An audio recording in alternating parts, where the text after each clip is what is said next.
entering Nuecraft. The dinosaur carriage is kind of clopping down the rocks, the cobblestone to get here.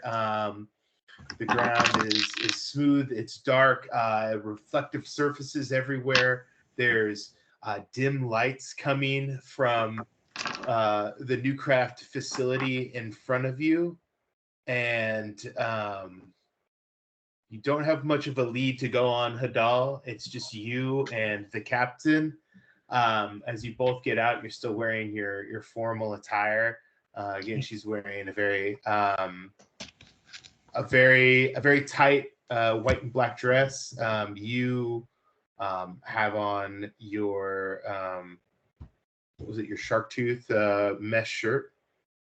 Yeah, but that's underneath. I'm on top of that. You know, I've got like probably like a pretty frilly collar button down, not a bow tie, but kind of an ascot, and then like a tux jacket with tails. Cool. Yeah, you guys look great. You get there, and it takes a little. You guys are kind of like scouting around. I would say just kind of standing in the facility. There's nothing wrong with this. There's dorms out here. This is an entire campus. And Marana, Captain Darktide turns to you. Did this NightHawk character tell you possibly where this massacre was happening? No, he didn't really give me any details. Only that a member of our crew was killing people and he needed to be stopped. I hope it wasn't Jimmy Allright. I hope this wasn't a huge mistake. Do you mean that the person who messaged me might have been Jimmy Allright? No, I'm hoping that Jimmy Allright hasn't gone on some sort of murderous spree here in Nuecraft. Oh, yeah, no, that's fair. I did assume that it referred to the cyborg order, but I can't be sure, at least until we find, you know. It was a joke. It didn't land well. It's okay. Oh, I see. Well, that's quite a good one, Captain. Well played. It was. So you said the rest of the team is coming. Your team. Yes, Sinclair and Val should be on their way now. Miwo somehow got lost between where we just were and where we currently are, and it's kind of hard to explain. But well, his shell phone turned off. This is one of the things we'll get into it more later, but it's one of the things I hired Miwo for, actually. Well, we should probably find a lead to something, or at least prepare for the rest of our group. Are you carrying your weapons on you? Yes, I have my moonsicle, and I have my arcane focus, which is this little puka shell bracelet that I'd never mentioned before. And yeah, so I'm ready to go. Although I don't have a lot of spell ability left. I'm a little bit tired from a long day. I have had a few drinks myself, so I'm not as sharp as I normally am. But luckily, and she takes a little handbag out. Luckily, these are always sharp. And she sticks her arm down in and pulls out of her handbag of holding a couple of falchions, you know, just kind of swashbuckling swords. It kind of pulls out like a harness. Like a holster almost, but kind of keeps them sheathed in the back. I don't have much else. I've only brought my blades. I didn't think that we would be getting into trouble tonight. Not this kind of trouble. So... Well, if everything goes well, we shouldn't need our blades. Hopefully we'll just be able to sort of talk him down, or at least, you know, stop him without any violence. At least that's the hope. Just remember, getting the crew alive, getting the crew home safely and alive is the #1 priority for us. I agree. It's about this time as another dinosaur pulls up and has a carriage behind it. Along the way, Sinclair, Val, go ahead and do a perception check as you guys have dropped off Lono and Koa, or have you brought them? I think we brought them. Okay. You're muted, Hud. I was just saying how we brought them and didn't leave them at the ship. Okay, sounds good. That's what I wanted to know. After they were after Lono was almost kidnapped, I don't think we would have wanted to leave him alone. Yeah, not leaving our site. Checks out. I did a real good perception check. I did a 22. Okay. Oh, nat 20. Ooh. So a 20. Nice. I'm sober now. I wouldn't go that far, but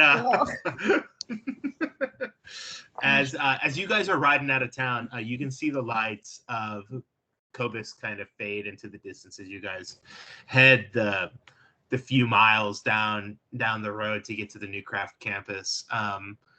All the lights kind of go out of sight, except for one in the distance that seems to be rather far behind you guys, but seems to be looking like another small set of lights, maybe of a carriage or a couple of carriages coming out here behind you. Right, it's the cops. Far away, but you know that you're not the only people heading to Nuecraft tonight. Could be the captain and Hadal. Sure. But there seems to be a few lights. Okay. All right. Okay, Val. You guys arrive. We're getting there, but we need to be sneaky as fuck when we get there. Okay. Aye, it seems like we're out ahead of a larger force.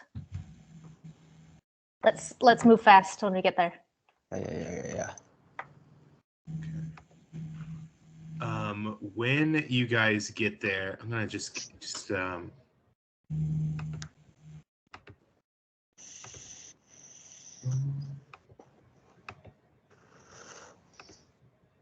He's practicing his faces. His character faces. Oh, we're sharing. Just sharing some art. Sweet. Yeah. Kind of nighttime vibe of the place.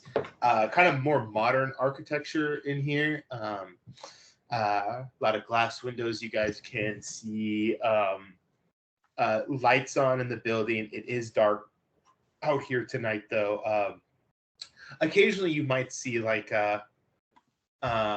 somebody kind of walking in the distance, like going back to their living quarters, or you might see a kind of a janitor going around in some building. Go ahead and, now that you guys are all together, take a moment and come up with a plan, and then we'll go from there. Somebody's 10 minutes down the road behind us. Another carriage is coming up. Yeah, we got to do it quick. Val, do you know where the restricted areas are that we need to get to? Well, where is he supposed to be? I know where. I know the layout of the place, but yeah, Hadal, where are we supposed to go, Hadal? We're all here. I'm afraid I didn't get any details other than the fact that a member of our crew was killing people at Nuecraft. I guess now that I say that out loud, I can't even be sure that it was at this facility. Well, let's get inside and see what we can see. There's folks right behind us. Can we, like, the carriage that we were on, can I, like, send it out ahead so that it doesn't cross paths with the folks behind us? Yeah. You can send it on a separate location. Like give them another silver or something, just like keep going. Yeah. But you mind?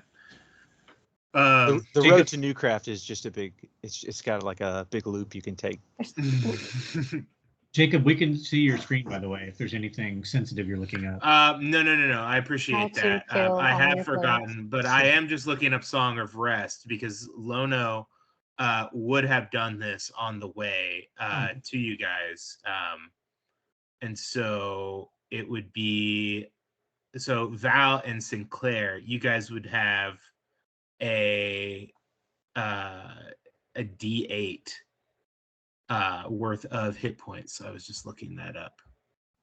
So are we saying we just got another short rest that could give me another channel? I would imagine, yeah, that it was it took about a short rest to get out there. So Hadal, for you as well, if there's anything you wanted to do to get out there, I know that you kind of haven't really lost a lot of hit points, but I don't know if you gain anything. No, I think I was missing a couple. Okay. Lona rolls. Yeah, let me roll real quick on roll 20.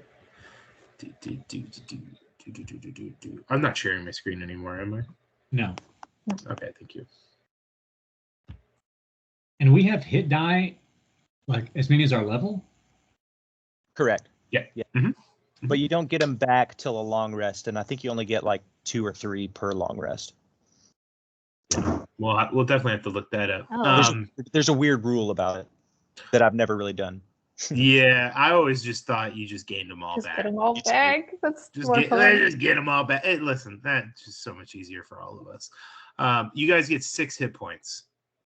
Not 8. Beautiful. Not well. It's a 1d8. I rolled a 6. I see. Perfect. I'm full up.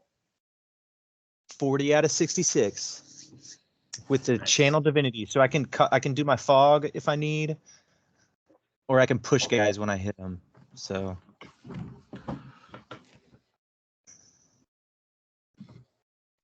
Did he sing a song on the way? Yeah, he kind of rambled. Oh yeah.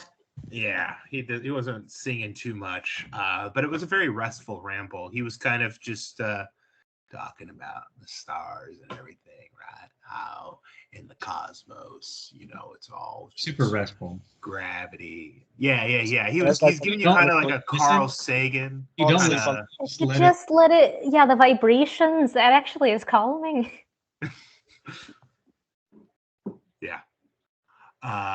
Yeah, it's like falling asleep to an old science TV show. I don't know if you guys ever did that, like Cosmos or something like that. Just billions upon billions grains of sand. I'm a files guy. Nice. FBI files. Nice. Yeah. Nice. Oh, cover. I'm more of an Ancient Aliens, a homie. Oh, hell yeah. Myself. That's a good one. Yeah. Cool. So you guys get there. What's the plan of attack? How do you go about on this campus trying to lead down? You did get the sense that this is most likely OWEC.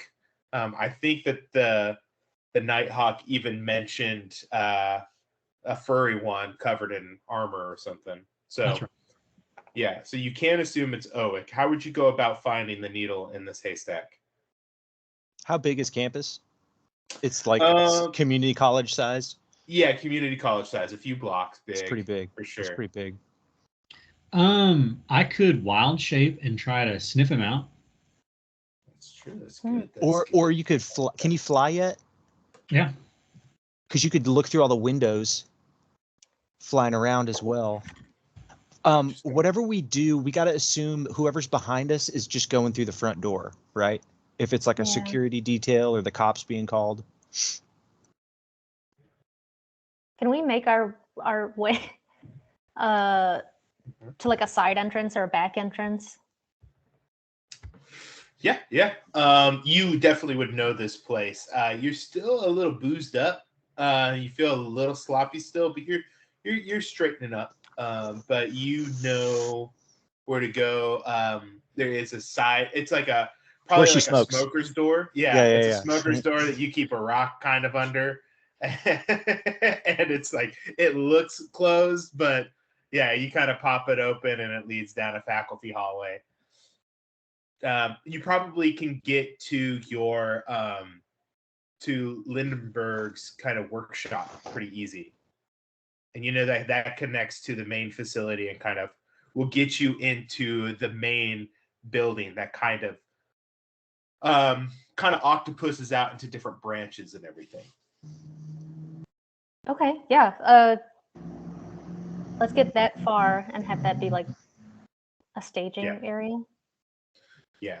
So you guys get into a closed down lab. The moonlight is coming in through the glass walls and everything out here. It's so there's just a bunch of tables, a bunch of workshop benches, tools, parts laying around, mini arcane cores that people experiment ideas on. Where are we going? I mean, from here, the hallways lead sort of everywhere. Yeah, I'm gonna transform, or I'm gonna wild shape into a dire wolf, and I'm gonna try to sniff him out. You got pack tactics, Nice. Yeah. Sweet. Oof. And I have advantage Okay. on perception checks relying on hearing or smell. Oh, hearing too. Nice. So keen. Do you guys have something of OWEC possibly that would help in this situation? I know that you already have advantage on it, so there's kind of lower at DC. Also, is Naughty with you? Naughty is with me. Yeah, No. Naughty. That's why we Boy's went to the in boat. town. That's right. Naughty Boy's in town. Naughty's No, I on. don't think we have anything of his, but maybe having been around him, I would know his smell. Yeah, for sure. It kind of he's got comes my back to you cloak. now. Do they have? Go ahead and roll that advantage. Get it, dude. It's a survival check, I believe. You know if what? you're I'm gonna give you the hunting help down action too. Okay, thank you. Yeah, you kind of come up and otter up to him, you know. He's like this. Like this. The difference, So you know. 19. And then Naughty as well. Yeah, with all What also powers this? combined. 19. Yeah, you dire wolf, like you get the scent as you become this apex predator of bestial proportions. You quickly catch the scent. You don't think he came in this way. The scent is kind of distant, but it leads you down the hallway past all of these, closed doors with the little square window kind of peeking into different classrooms and different offices as you guys make your way down these like long, clean hallways. The click, click, click of the direwolf's feet echo down the hallway. Sinclair, you also make your own little clicks, but it's quiet out here. And even stealthing in here can be difficult because it's just so empty and it's just so void of noise. Go ahead and make a group stealth check. Gotta play three people in this party tonight. Okay. 4. There's the captain too. Wait. No, it's Koa, Kono and the captain. Kono and the captain. I got a 19. I got a 10. Okay. I got a 22. There we go. Let's pat him up. Naughty. Oh, Naughty. He's okay at this. Bonk, bonk, bonk. Yeah. So Lono got not 1. Koa rode pretty low, but the captain did really well. So I'll say that you guys have to stop a little bit as what looks like a janitor kind of comes by, and he's kind of alerted to a noise. You guys kind of like quietly slip into a classroom and kind of close the door silently, just in time for him to kind of come around and check the hallway and kind of come down, and he kind of makes his way past, just kind of pushing a mop. I must have forgot to clean some of these rooms down here. He makes his way past, and you guys realize that this place isn't entirely empty. There is a small threat of being found at the moment, just, not necessarily doing anything bad. You might not be, there might be people out here studying or something, but you could be seen. Sure. Yeah. Night shift. There's nothing wrong with a little, after hour study hall or something like that. But, you might have detention. That might be a thing here. So just kidding. Okay. So you guys start making your way through this grand hall. It's kind of the entrance that you guys came in earlier. That it kind of spirals up into this big elevator system where that is where you went and originally saw the originally had your encounter when you were trying to steal the runic bindings and you let the dinosaur loose. And last time you were here, it was a whole lot of chaos that went down.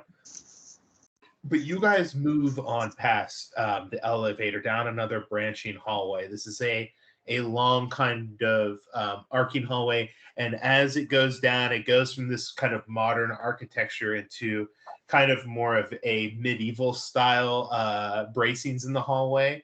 They kind of point up these stones. And Val, you recognize it as if you guys are going in the direction of the library. It's there that Hadal, with your dire wolf sense, go ahead and give me a perception check with advantage. No. No, very poorly.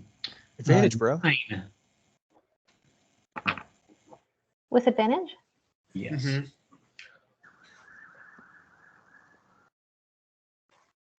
Yeah, it's 9. It's not good? It's 9. Oh, 9. Okay. Yeah. You hear Pretty good. you hear a group of voices in the distance from where you came, kind of that elevator room, the main kind of opening hall. You guess that whoever was on their way has kind of shown up. And there seems to be a lot of talking that's happening back there. However, you can't hear any of it. You can go back if you want, or you can continue forward. Have we seen anyone roaming the halls yet up here? No. You've been trying, I imagine, to keep a low profile with a giant dire wolf down the hallway with you. Sure. And lights are off? Lights are off for the most part. There is just some lights that just dim light here and there. Dim light that stay on just because you don't want a completely darkened place. Moonlight, and there's a lot of glass walls too, so moonlight kind of comes in. So it doesn't really feel like it's completely pitch black. Some of the rooms and the offices are definitely pitch black. Some hallways seem to be a little darker than others. But you guys are making your way towards the library. Do you want to stop and go back, or do you want to keep on keeping on? If there's people coming from behind us, let's book it. Yeah. Okay. They seem to be like having a conversation down there. So they don't seem to be like on your tail, but yeah, you guys start to breakfast club your way down the hallway. I was just thinking that. Yeah. Okay. It takes a while to get down there to this area, but you guys finally managed to enter into the dimly lit entrance of the library. And when you enter in, Hadal, you get a sanguine scent, kind of iron-like, of blood in the air. We're close. I try to indicate that by some whines and then some nods. I point my ears a little bit. Nemo fell down a well. Yeah. I know. I pet her doll. I know. I can smell it too. Right. There's blood about, Val. We got blood, guys. Oh, are we in the library or still like? Yeah, you guys have entered into this kind of entrance of the library. You know that there are multiple rooms and floors of this library. It is a large place. There's books lining the walls that stretch up maybe 25 feet in these rooms, different shelves and ladders. You guys enter into the main area and the main entrance of the library, which is dimly lit right now. There's a few study lamps on in this area. Moonlight kind of comes in through a high glass window up above a doorway that leads into the rest of the library. This is where you kind of check in and check out. This is like the book drop off and kind of like the entrance study space. They have like a little cafe here that's closed down, and the front desk is here. You guys walk in, and it looks like when you enter into this room, you see one body on the floor to the right, and then one body kind of you don't see it, but Hadal, you get a scent of blood behind the front desk as well. Are there any living people still in here? No, there's no living people in here. Then I want to like kind of lead somebody over behind the desk so they can see what I smell. Yeah. I'm there, dude. We're going. Yeah. Who do you kill? I need to know if it's children or bad looking guys. It looks like it looks like this one is a librarian behind here. Oh God.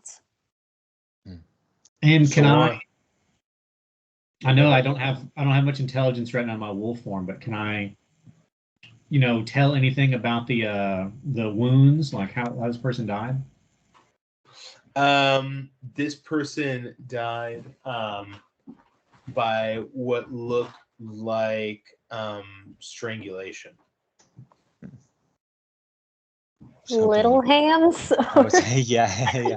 Yeah, it looks like something was barred. It looks like something was barred over the throat.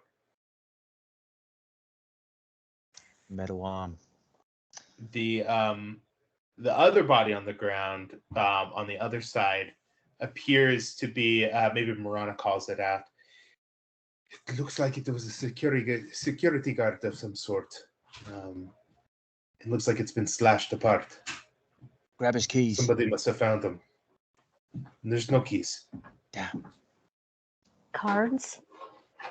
IDs? Let me see. Well, can I pat down the librarian for any kind of ID card? Yeah, go for it. What's an ID card? It's like a key. That's just. Oh, it's a key. Okay. Sparkanical. What is this? Sparkanical. What is it to look over the? Oh, that's a sleight of hand check. Sorry. That is a 22 again. Consistent. Yeah. So interesting thing about her, she has her keys on her to get through certain doors and stuff like that. However, she does not have her ID card on her. He took it. The security guard is kind of the opposite. Marana, I found this identification card, but I don't have any of the keys. Take them both. Yeah, let's take what we can. He took the librarian's ID card. Can I put two and two together where that means he's headed? Archives. Go ahead and roll kind of maybe an insight check.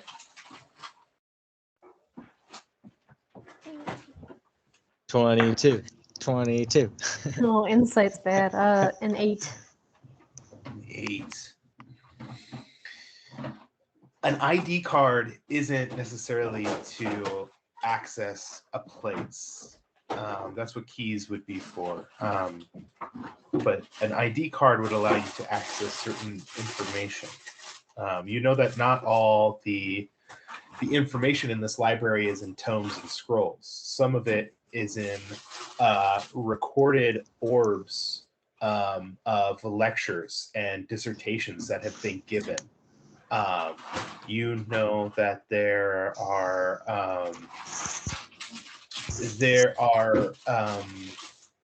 illusions that can be cast that contain kind of interfacing ancient wizards that you can kind of ask a question to that have recorded some of their knowledge into an illusory kind of kind of, I don't know, file, kind of something to go back. So to get a librarian's ID card would not only give you access to that, it would also give you access to certain information that maybe professors or higher ups might have special access to. Do I know where those kind of things are stored? I think that's up to Val. Val, how complete has your investigation of the library been? There's the rooms you're allowed into, and then, but what has Val ever tried to sneak past in her time here into places that she may not want to get caught in?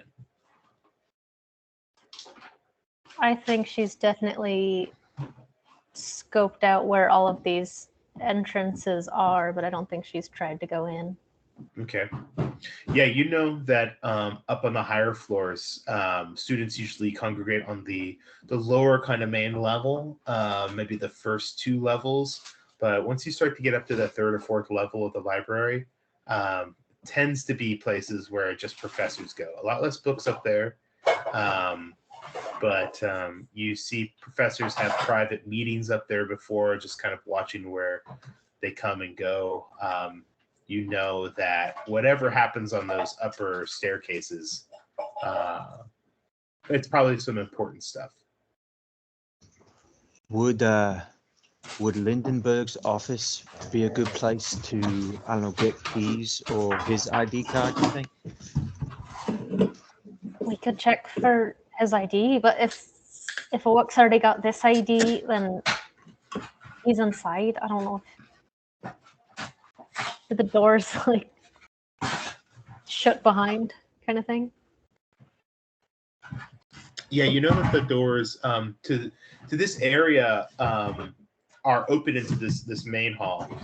They may be shut, but they are not locked. Going forward, it seems like the other doors are locked as well. Or not locked, sorry. The doors in front of you, sorry, are unlocked. My bad.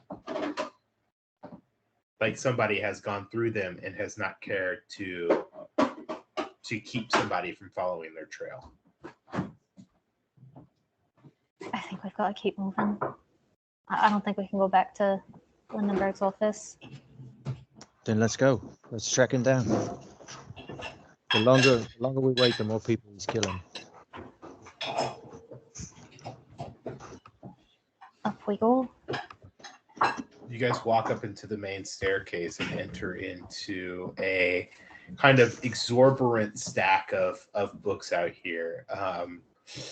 The staircase goes up and enters in, and there are a lot more kind of like chandeliers that are dimly lit in this room. Not full blaze. There seems to be just like stacks of books around that you guys can't see on the other sides of. Up on the far end of the room, there's a set of staircases that go up, and then some that even go down into a basement area. Val, you've been down there, and you know it's just kind of like more study rooms down there. Not really any stacks or anything, and it kind of dead ends. The stairs that go up are the way to go. And in here, there are books that at night are kind of, not night, but at night you can see kind of a glowing in certain sections. There seems to be books or sections of the stacks that have like a arcane barrier to them that you've seen librarians come up and use their pass card to get into before.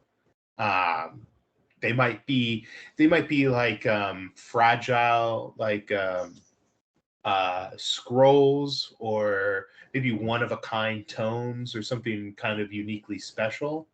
Some of them, just rare book collection maybe. There doesn't seem to be information in this room that's ever not accessible to anybody. It's just like you have to ask permission in order to get to it. And you know that if you were to kind of enter this field, it would stop you, and you would receive a message to go see a librarian. And it kind of be kind of embarrassing if you accidentally walk into one in the middle of it when everybody's studying, and a little ping. Please go to the front and see a librarian if you're wishing to enter this part of the library. When the librarians check or pull the book out of the shield, does the light fade? Yeah. Okay. But it doesn't harm you. It doesn't harm you, but it stuns you. It keeps you in place and you can't move.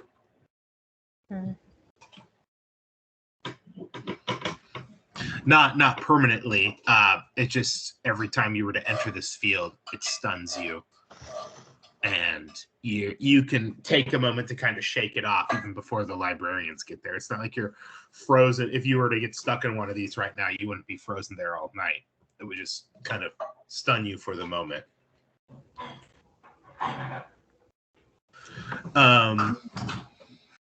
I try the security guards card against one of these areas just to see what it does? Yeah. You go up and you guys see it firsthand. Val goes in there and for a few seconds becomes stunned, and you hear a ping over, not too loud, but it seems loud because everything's been so quiet so far in this this library, that please go to the front desk and see a librarian if you're wishing to access this part of the library. Yeah, and she comes out of it, yeah. All right, well, fat lot of good that does us. You guys,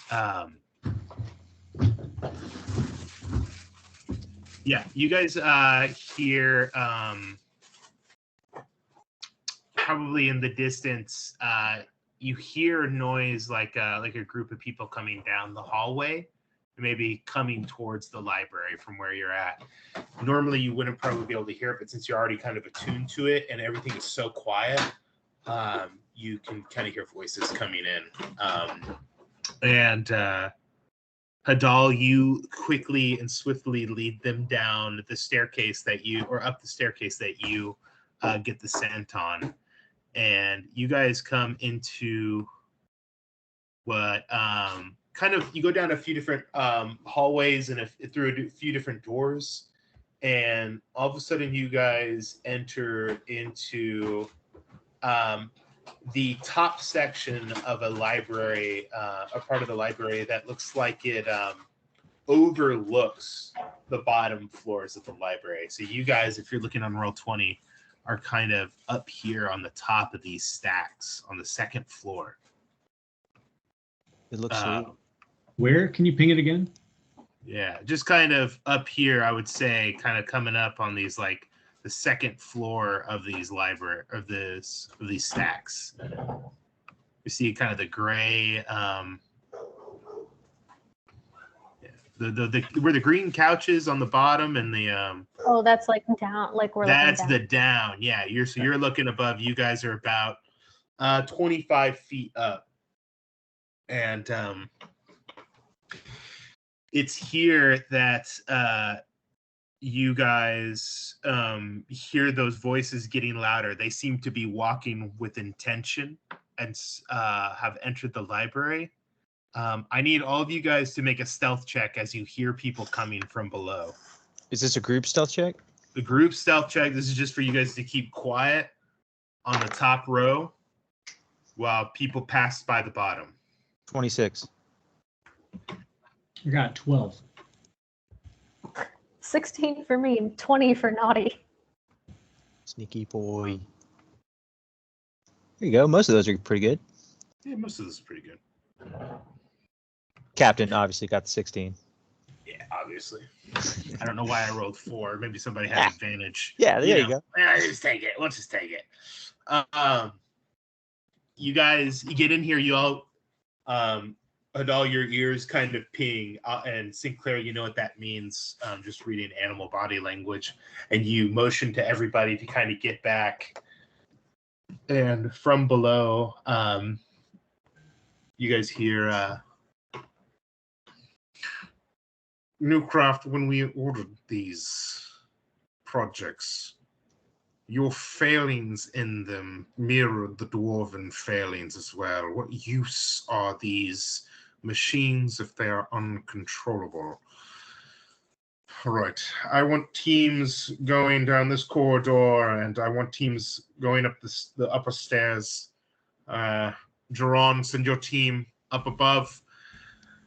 Let's find this creature, take it back, decommission it at all costs, and get out of here as quickly as we can.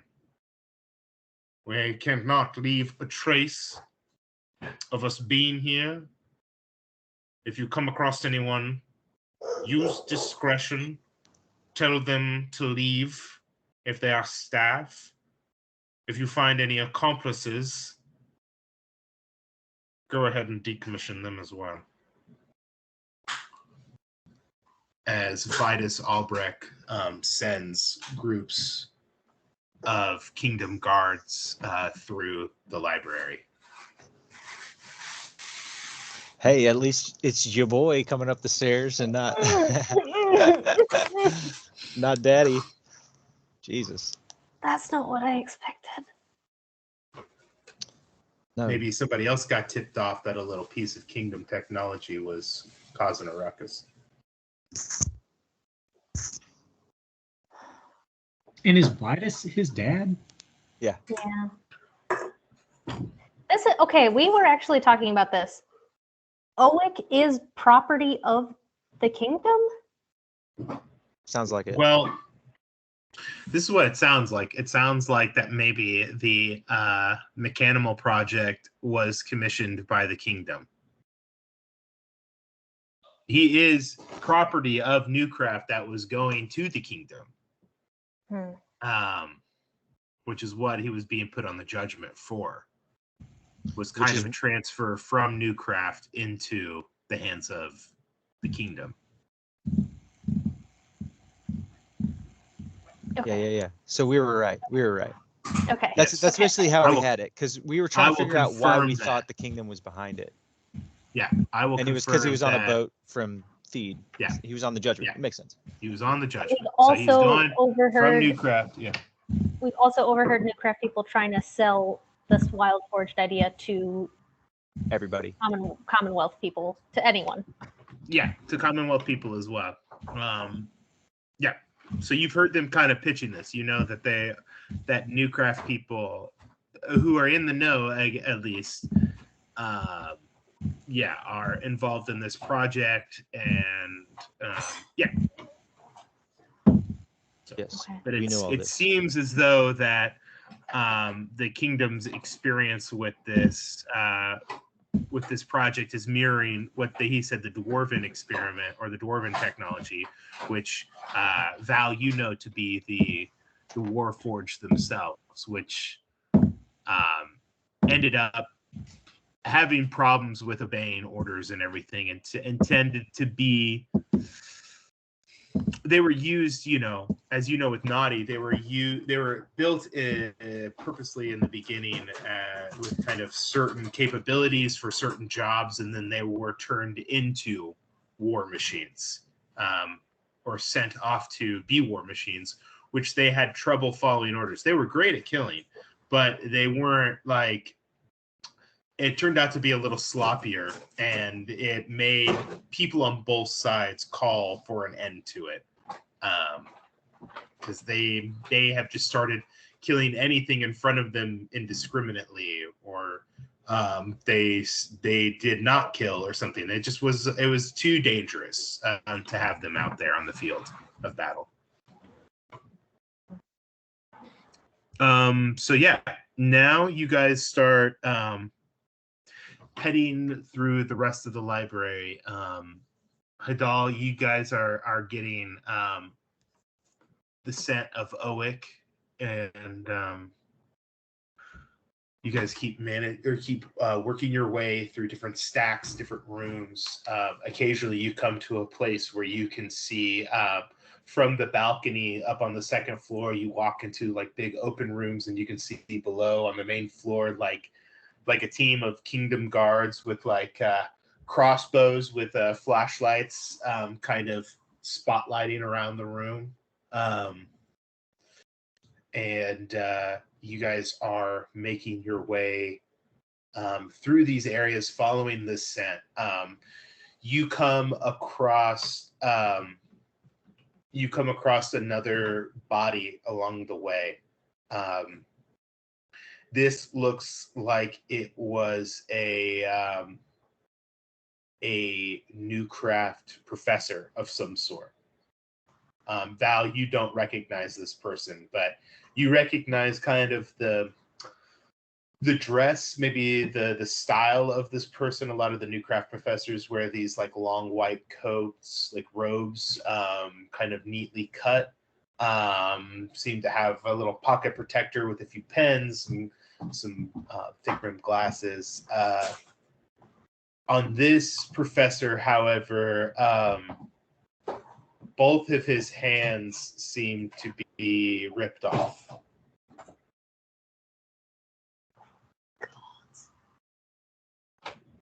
Any key cards on this guy? Does he have both his eyes? He has both of his eyes, yes. Cool. So there's not a retinal scanner yet. Not a retinal scanner yet. Yeah, okay. Yeah. Key card on this guy? No, there is no key card. Val, have you ever been up here before?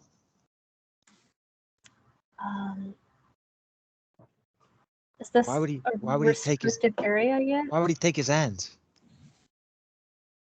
You've probably been up here before looking through things. This is kind of the religious studies section. So maybe nothing really here that kind of piques your interest too much. It's like right next to like the classic literature. You're like, we might go over there for a book to read for fun whenever you got time. But for the most part, you've been hanging out in the kind of like mechanical engineering and the runic writing sections and everything. But yeah, you having scoped out this library, especially the staircases leading up to certain areas, just kind of getting aware of your surroundings and the situation you find yourself in. I think that you've probably been up in this hallway before. You know that it does lead to eventually to those staircases that go up to the third floor.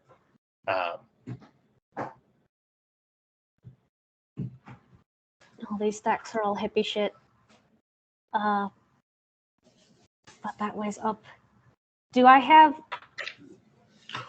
just quickly time to scan for any books over here about Kai Faro? Kai Faro. Oh, you got all the iterations. You got all the time in the world, So yeah, go ahead. You go up to I'm gonna say like an orb on a pedestal, right? Like a glass orb, and it's kind of like a you're almost like a fortune teller's orb. You kind of get to it and you see smoke wrapping around, and it kind of reads your intent on Kai Faro. And on the other side of this balcony, right? Like imagine there's a balcony that kind of makes a square around the room, and off of it below is the floor where you see the kingdom guards putting flashlights around. And on the other side, you do find a small section of kind of Al-Kahari myth and literature. And there does seem to be maybe a few scrolls on Kai Faro, even a dissertation on Kai Faro. Probably like maybe a few decades old. Am I? Nothing's Can I snatch these things? Yeah. You guys can make your way. Go ahead and make another group stealth check because you kind of have to pass around kind of the upper ring now. You're not just like slinking and hiding. You know, you're kind of you still are being stealthy and everything, but you're kind of making yourself more aware. Like you're making yourself more known because you're doing a big loop around the balcony now. 19 for me, 20 for Naughty again. 12, 15.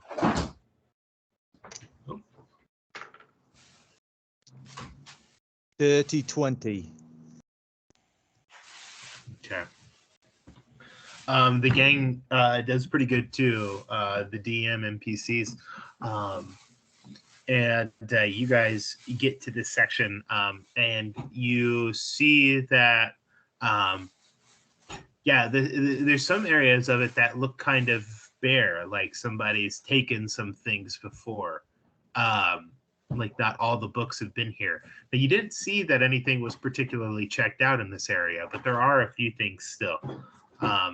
You managed to find a scroll and an orb that seemed to be of some interest. At least just from the names that you saw were Kaifaro specific.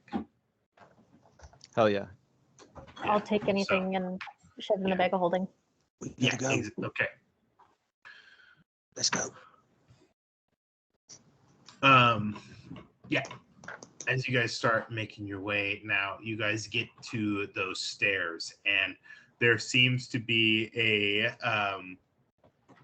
a arcane field that comes and glows in this doorway. Kind of a blue, kind of translucent kind of light that comes down. Like a book shield. Like a book shield. It's not good.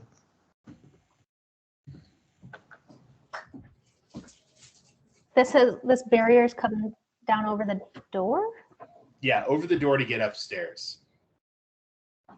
Are we already upstairs? You mean upstairs from where you're on the second floor? Yeah, to get onto the third floor, the kind of area that you're going, this is where librarians and professors go that Val has not been before.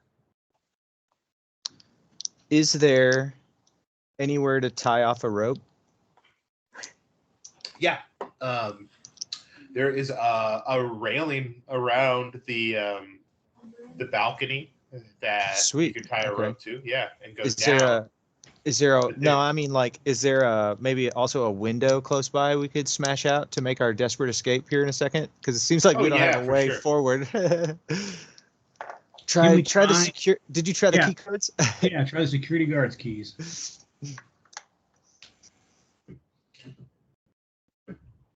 You look around and you don't see a lock for keys. You can certainly try. It almost seems just like an open door, or like an open staircase that goes up. There just seems to be kind of a book shield, a light kind of blue sparkly field that kind of dusts down in front of the entrance right here. I wonder if this is a quiet alarm or a big alarm.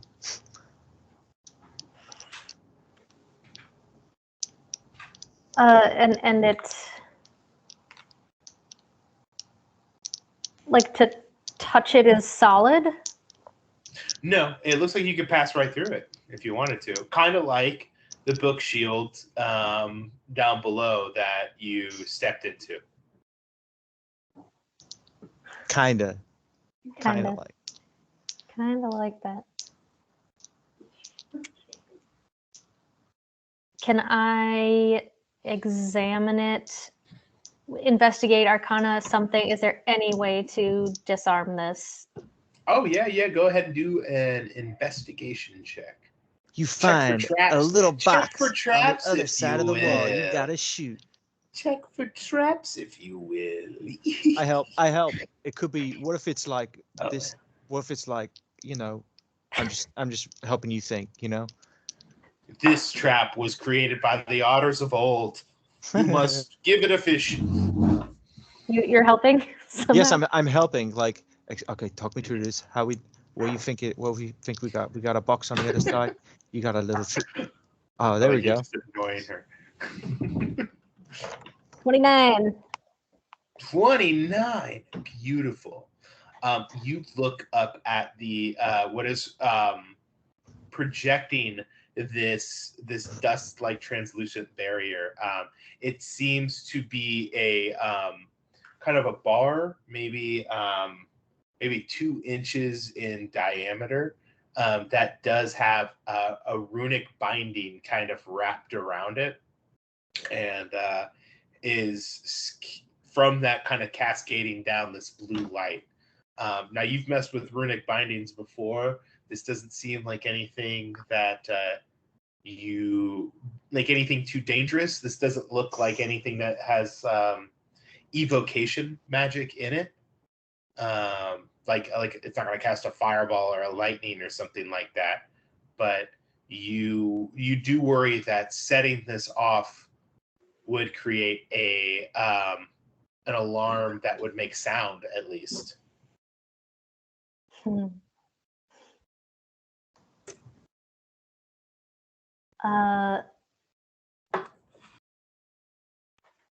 Hadal, don't move. I'm gonna try something. Oh god. And can I yeah. climb on top of? Can I stand on Hadal's back? Yep. And ring my little bell next to this bar. Oh yeah. The bell strikes again. And then try touching it. Yeah, in that it does become silent. The bell, if you ring it right in the middle, manages to just get this this alarm quieted. You can almost kind of hear it. Maybe it doesn't really fully extend. You kind of have it right dead center, but maybe you can hear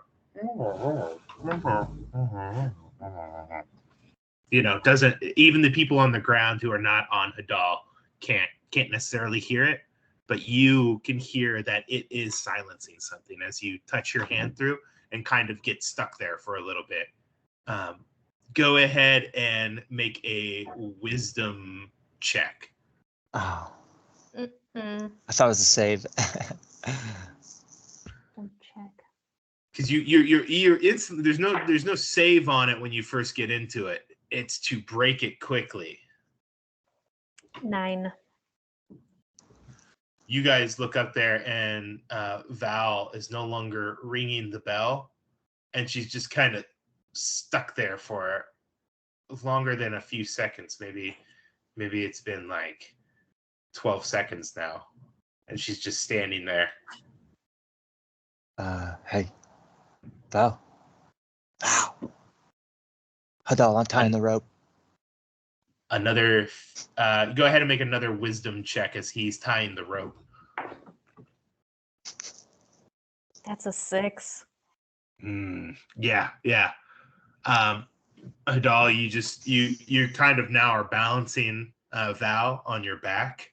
The bell's not being rung anymore, and her hand is just kind of checked in through the beam. Again, there's nothing breaking the beam now. So it's not going off again, this alarm. But if anything else were to pass through, it might, and nothing would be able to silence it in this moment. And Val just kind of teeters there. Sinclair, you go over. You're tying a rope to get down to the bottom floor? No, I'm tying a rope to potentially, if we need, smash a window to the outside. Yeah. And just make our escape out the window. It's probably going to take 2 or 3 ropes, I imagine. But everybody's got it, Yeah, I'll say that. Yeah, so imagine you guys are standing here trying to get through this doorway. And along this whole way, there's been books and stuff. And then you have the balcony behind you. And maybe there's like a big ornate stained glass window where the moonlight's coming in through.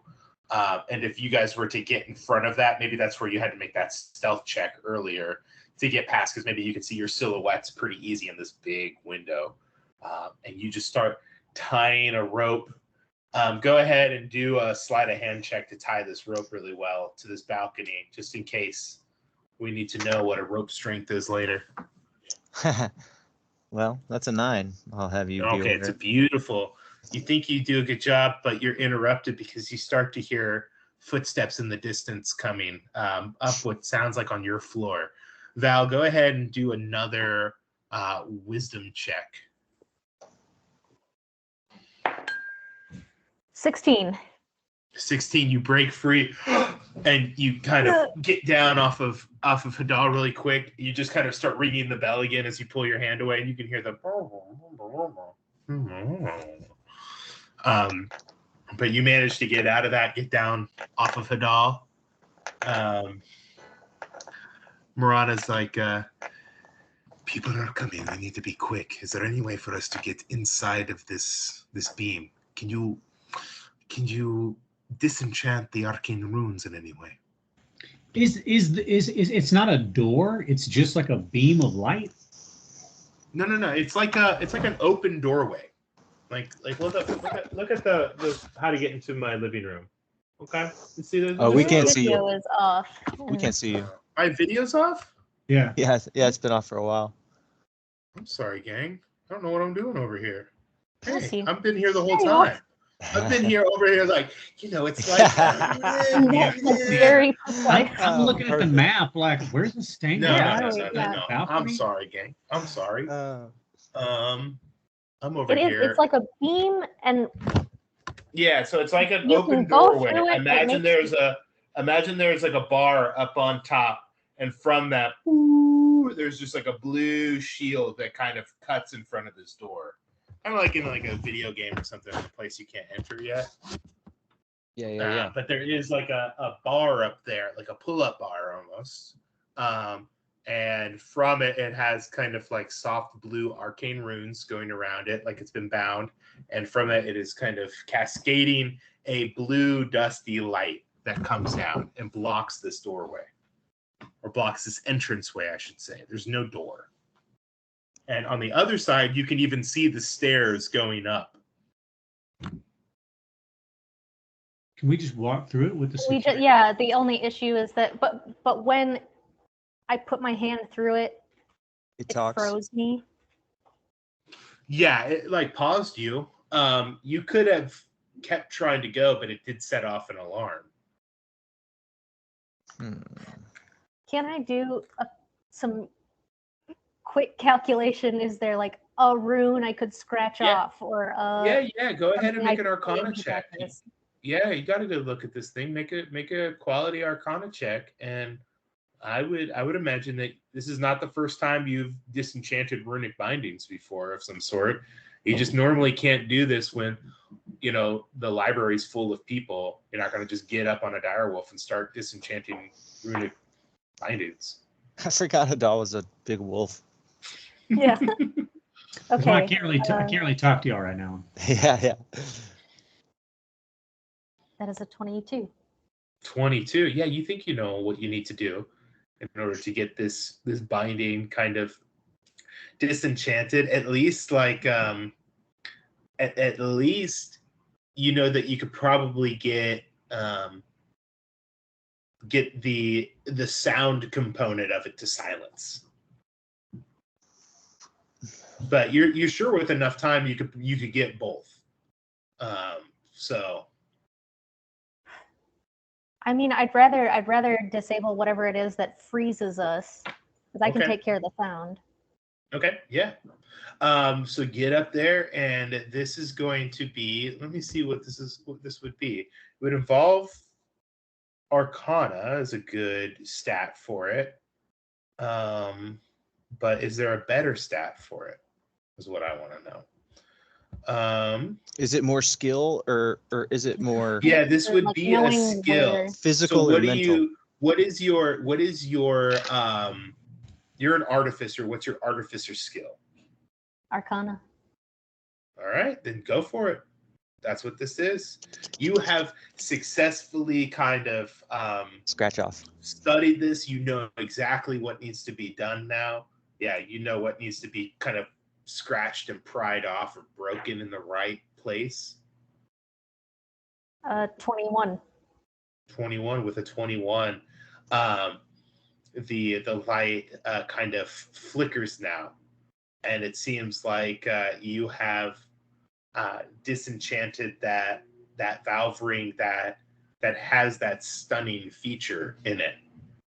You ring the bell and you're able to pass your hand back and forth now, and you just hear a Go, go, go, go, go, go. While she was doing that, can I tell where the guys are underneath me by where I was tying off the rope? Yeah, go ahead and roll a perception check. Cool. Come on, baby. Come on. It's a good idea. It's a 13. Yeah. You can't tell where they are because they kind of went out of your eyesight. But by the time she starts saying go, go, go, go, go, which you guys cannot hear, you have to look up and see her motioning. Yeah. You can see the lights coming down the far end of the floor that you're on. Now the guards have made their way up here. Okay. Or the kingdom guards, and you can see their flashlight beams kind of searching the area that you are going in. Okay, then I'm gonna gonna drop the rope down into the middle of the library so it looks like sweet. somebody climbed down as we go through this door. Nice. All right. Do you guys start passing through the door? Yes. Yes. Okay. Yeah. Okay. So one by one, the captain, Sinclair, Koalono, they go through. Meanwhile, Val's been on top of Hadal ringing this. I need you guys to make a 2-person stealth check in order to get through this without setting off the actual alarm. So this is just coordination between you two. All right. So who? This is Hadal and Val, who is standing on his back, surfing this direwolf, ringing this bell as her and the direwolf pass through this, and she keeps ringing the bell, trying to make sure it doesn't go off. I got a 9. Mm-hmm. That one. So sorry, but this part of the library is restricted for professors and faculty only. Please, if you wish to make an appointment with We're such long professors gone. or faculty, We can't and hear it you finish because we're already up the stairs. Yeah, you guys can hear it though. Somebody, there's a sound over there. The door's been tripped. That way. And you can hear kind of footsteps like as you guys make your way up a winding stair. You get to the 3rd floor. This seems to be kind of a professor's teacher's lounge kind of thing. There is a place for smoking pipes up here. There is what look to be large desk and chalkboards up here. There are some bookshelves up here. There seem to be a lot of shelves that have orbs in them, and some other ones that tend to have colored bottles that look like different potions or possibly even liquor, maybe, you don't know. And it seems to be a real kind of cool place for faculty and staff to kind of get away and talk and brainstorm and have ideas together. In here, you also see kind of things are a little disheveled already. Things have been torn off bookshelves. Things have, there's broken glass orbs on the ground with kind of like fine white dust kind of splattered onto the carpeted ground out here. There's scrolls that have been ripped open and kind of casted aside in certain areas. And there seems to be Hadal, you can kind of find it. There seems to be a trail of dripping blood, almost like it came from some sort of, I don't know, open wound. That seems to be going around the whole room. And in those areas, there seems to be blood kind of around these broken objects and everything. But I don't see the source of it. I just smell blood. You just smell blood. Yeah, you can kind of find like a blood trail, kind of like it kind of smells familiar to the professor that was laying on the ground, almost like his hands have been used to kind of pull things out here. We follow it. Yeah. We follow the trail. Yeah. What else can you do? Yeah. I'm gonna drop Wild Shape, and I'm just gonna hang out by the stairs as they go ahead, like listening for the guards pursuing us. Mm-hmm.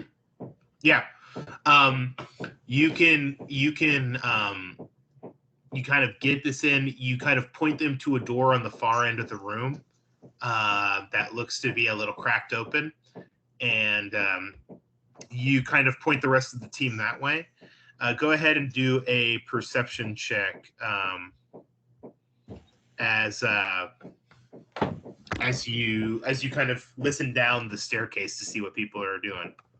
26. Yeah. You hear on your wits about you.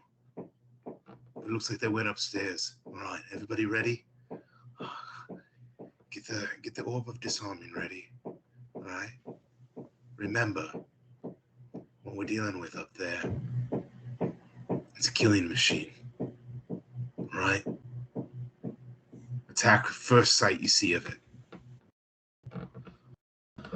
And you hear the creaking of steps as figures start to come up. The lights go off. You can no longer see the flashlight lamps coming up or anything like that. They seem to be quieted down.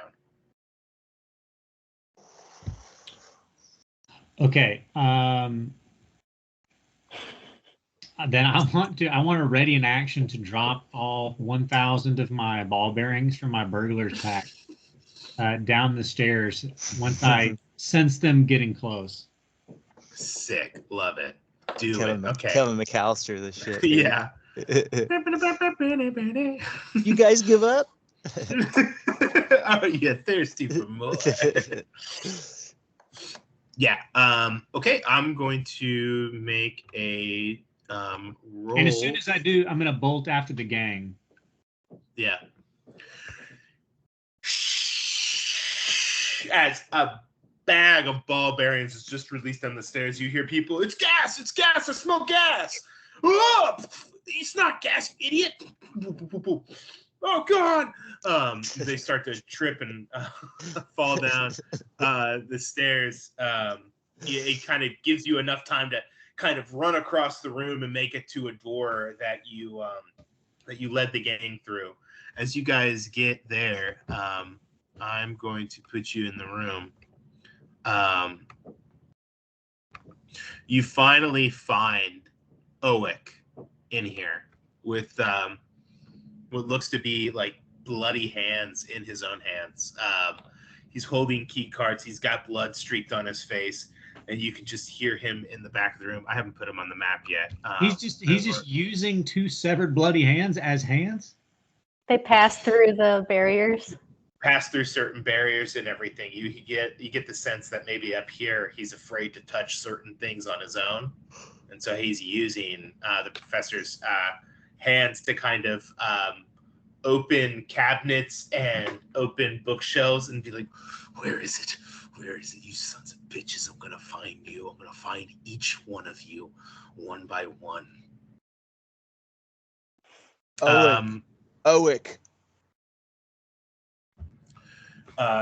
He turns around in this large room that has you guys enter in. I'm gonna find you guys real quick. Are there any windows, by the way, in this large Yeah, room? that's clutch. There is a window above you. There's a dome, kind of stained glass dome above you. Yeah. Shit. No windows on the sides, though. put you guys in here real quick. You guys enter in.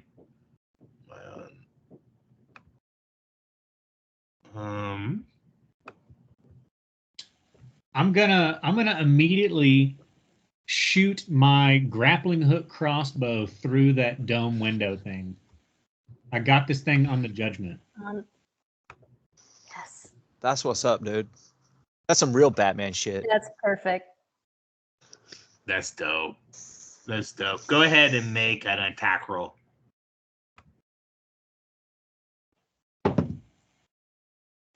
I'm gonna guess I'm not proficient, and you think it's Dex? Yeah, this is a shooting attempt that you're making right there. It's a 16. And is there a door to shut behind us that we just came through? Yes, you can shut the door behind you. And lock it if that's an option? Lock Yes, it, put and some lock it. bookcases in front of. I see tons of bookcases. Have Naughty just like hold on the law. Yeah, can you get Naughty to just move a big bookcase in front of it? Several. Yeah. That's what Naughty's doing that this whole scene. He's just piling furniture up against that. Door. While he's doing that, you can hear different alarms go off, different professor voices. I'm sorry, this is the personal collection of C.R. Mendel III. Excuse me, this is my private collection, Professor Emeritus. Well, you know, as he's kind of moving these, like, these restricted bookshelves off of people's personal collections here. I'm gonna run over to. What was the grappling shot? Oh, yeah. Sorry. 16. Okay. Yeah, with a 16. Let's see. As you shout for OWEC across the room, you hear glass shattering as the grappling hooks and seems to hook on to something up there. You don't know quite how strong it is, but you got a good sense that it's on there, and after giving it a few tugs, it's not going anywhere. Okay. Nice. I run over to OWEC. I'm gonna immediately kind of get Lono and Koa and like get them to start climbing up. And Smart. Start making our way out. Captain as well. Not without everyone. Let me go last. You guys start pulling them up, and Lono starts climbing up, the weaker of the two, and Koa's kind of behind him, kind of like looping hands through the rope. Not the first time that Koa's climbed a rope before. And they start making their way up, kind of halfway getting there. So I'll say that they pull Koa down here into this area. Hadal, you probably came down here. Sinclair, you're going to be over here with him. Naughty's over here blocking up the door.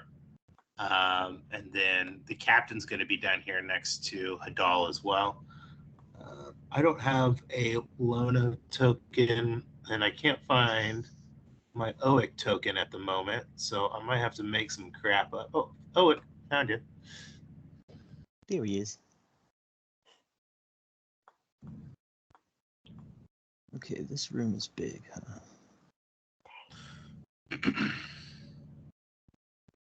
Big room.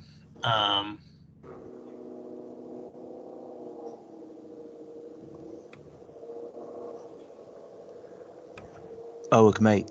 They're coming. They're right behind us. You gotta go, mate. They're coming for you. Sinclair, Yeah. I think we're really close. I think I might be able to find out where they're at. And he has a bag on him. I've already gotten a bit of information just about certain Then let's things take it and go. doing. Let's take it and go. We gotta lead I don't know too. where the base is. I don't know where the base is. Do you? We know it's north of the 10,000 islands. We just found that out like 3 hours ago.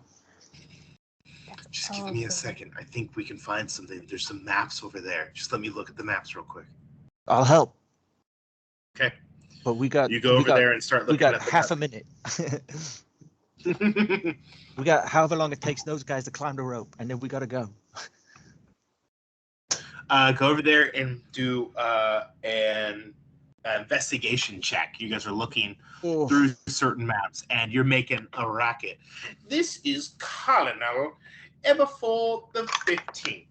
These are my personal maps of all the explorations that I've done, and you are quite not welcome to them without my permission. 7. Can I get in here? I know the Dewey Decimal System. This is gonna be. Yeah, I don't get it. I don't get anything. So I'm like flagging Val over, like, hang on, get Val smart, Val. We need your brain. Look for maps. We're looking for maps for Nuecraft bases. That's good enough, Noddy. Let's go. Yeah, Noddy's gonna help too. Noddy's gonna look for stuff too. Noddy comes down and just starts pulling doors off of the cabinets, pulling it back and pulling out racks of maps as you guys start going through them. Yeah, it's around this time that you can hear kind of like a thud coming against the wall. The wall of books that you kind of have barricaded, and people are trying to get in. OWEC looks back. Is it Nuecraft? Are they coming? It's Kingdom, mate. It's not professors. It's a security detail. They're coming to pick you up. It's time to go. Kingdom are the one who started this all. If we stay, we can take him out. No, we're totally I'm tapped. good to go. We've been fighting all day. We are and we're all a little bit drunk. We gotta go. We got nothing left, mate. It's time to go. We're gonna find that base together at the top of the 10,000 Islands. I call over from the bottom of the rope. I'm like, these are just henchmen. These are not movers and shakers. These are not the ones responsible for anything that's happened to you. They don't know shit. But they will imprison us all, if not kill us. Go ahead and do a persuasion check with advantage now. Yeah. Come on, and I smile, and my tooth shines. I got a 20. So that's a 32. That's a near impossible DC, I think is what they call that. Holy shit. I think that's what they call it. You know what? All right. With that, he's like, you're right. We got to get going. Let's just grab whatever maps we can. There's a lot in here I can show you guys when we get back to the ship. Good. I want to see it. We all want to see it, but we also want to live to see it. So let's go. We got some stuff to tell you too. We got some intel too. You guys get back to the rope. You can see Lono and Koa looking down at you guys and kind of give you the nod as they start to climb the rest of the way up.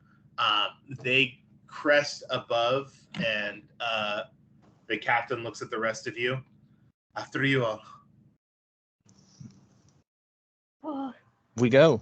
Val goes. Is there? Oh I man, go. The dog goes. we just shoved everything in bags and in bags, and we'll check it out later. Yeah, he's got like a big, chakra on him, just like this, like huge, just woven bag that it's just piled with books and other things in it. I can carry it. It's no problem. I can put it in the bag of holding. Yeah. It's like the size of a large dog food bag. Yeah. Yeah, put it in Val's bag and it'll be lighter. Here you go. The captain's bag. You guys go.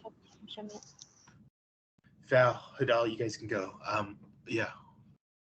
Yeah, and then you'll go, and then I'll go. Noddy is standing down there, kind of looking at the rope. That's all right, boy. Go ahead. It's all right. Go ahead.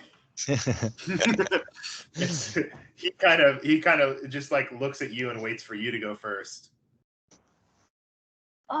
Is there Let's anything go. around here? Anything about the Cobus pyramid? Oh yeah, go ahead and look. Go ahead and make an investigation check. How high is the ceiling? I would say it's probably 30 feet to the top of the dome. It's large. It's big. It's a big climb. Me and OWEC can climb that, no problem. We have climb speeds, you know. Nice. For some reason, as an otter. That's a 27. 27.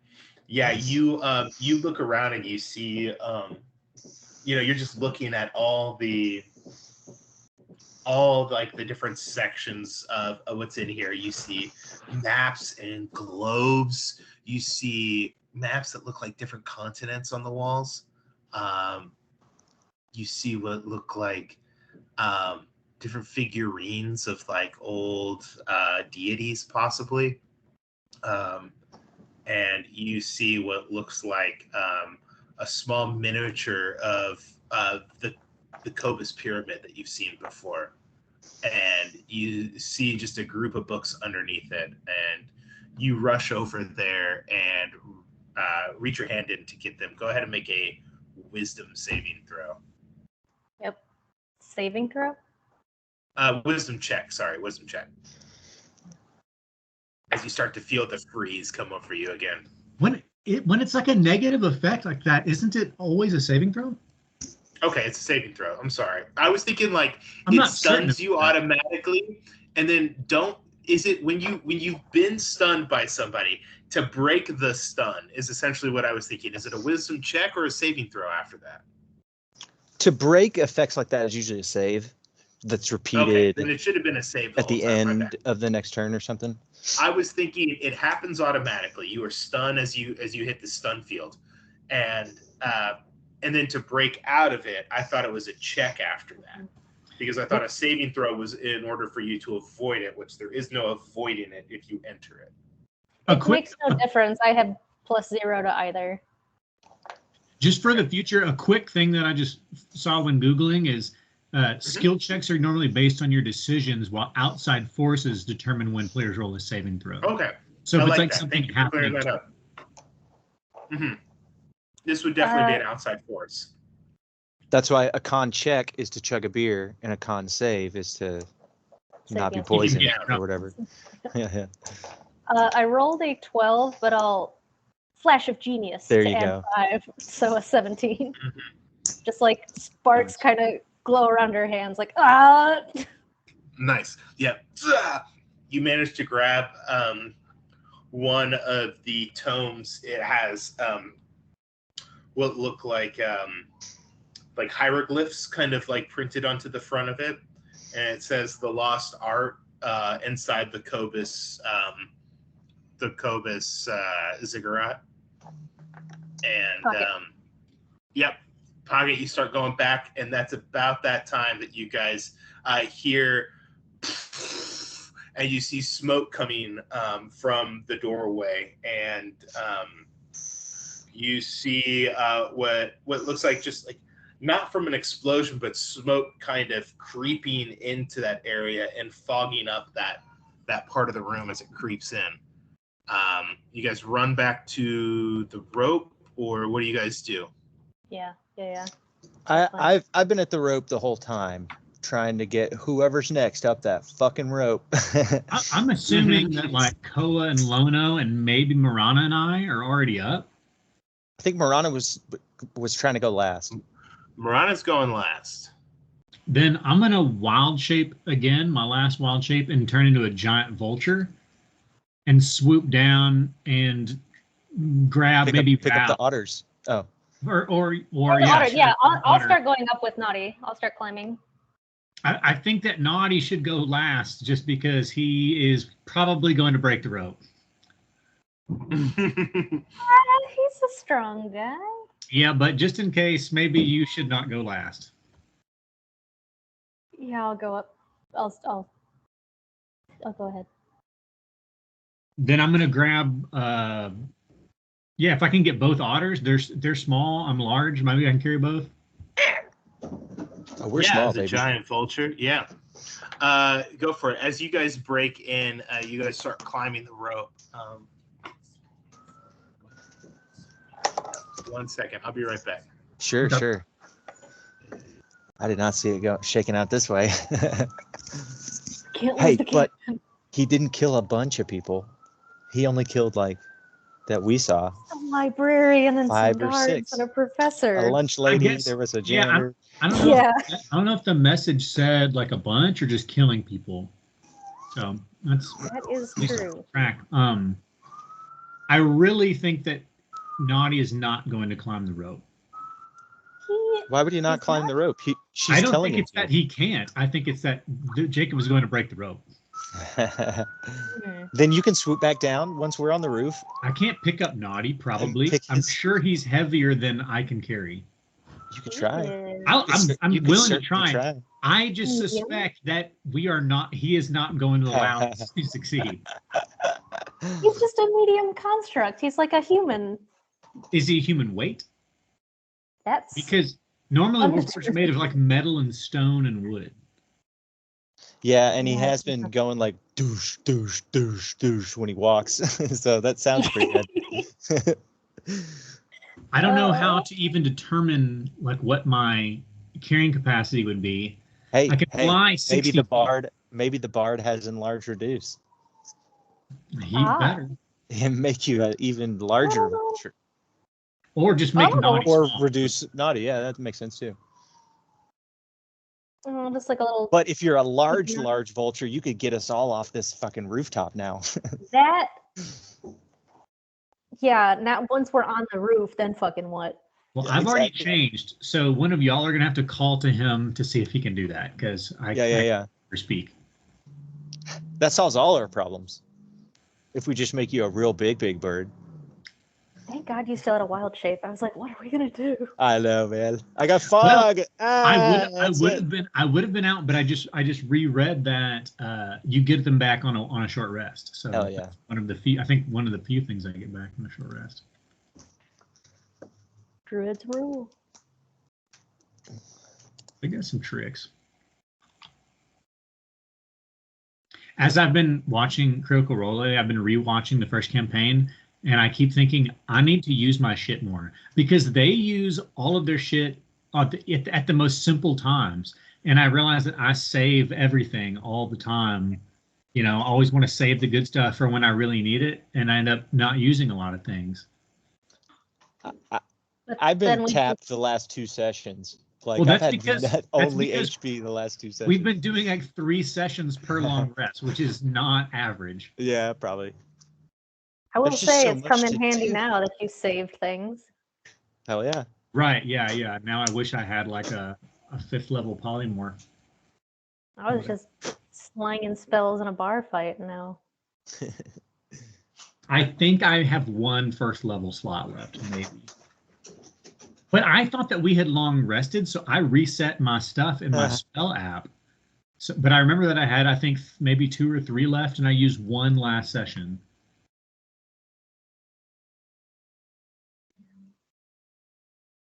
D&D Beyond's really good for Mhm. tracking your spells. Unless you're using the homebrew spells and stuff, which is kind of a pain in the ass to make work on there. But just tracking the slots is really handy. Well, I'm using some homebrew spells, but then I'm also using some spells that are just like new, that are like from like Tasha's Cauldron of Everything that I guess I would assume not be in the base D&D Beyond. No, yeah, you'd have to pay like, Yeah. I don't know. You can $3. buy anything like for $1 or whatever just to click it easier. Yeah. But With the app that I use, you can add some like new spells that have come out, but you can also edit and add your own. And it's a little bit of a pain because I need to like copy and paste shit into it, but it doesn't take that long. yeah. What are you using? The one Travis made? No, I use a thing called Spellbook 5e. it's called 5th edition spellbook. Close.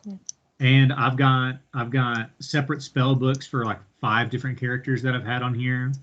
And you can search like in your prepared spells, your spell book, and all spells.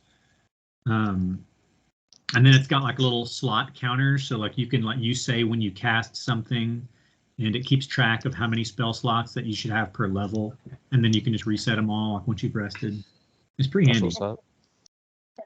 Is that D&D Beyond?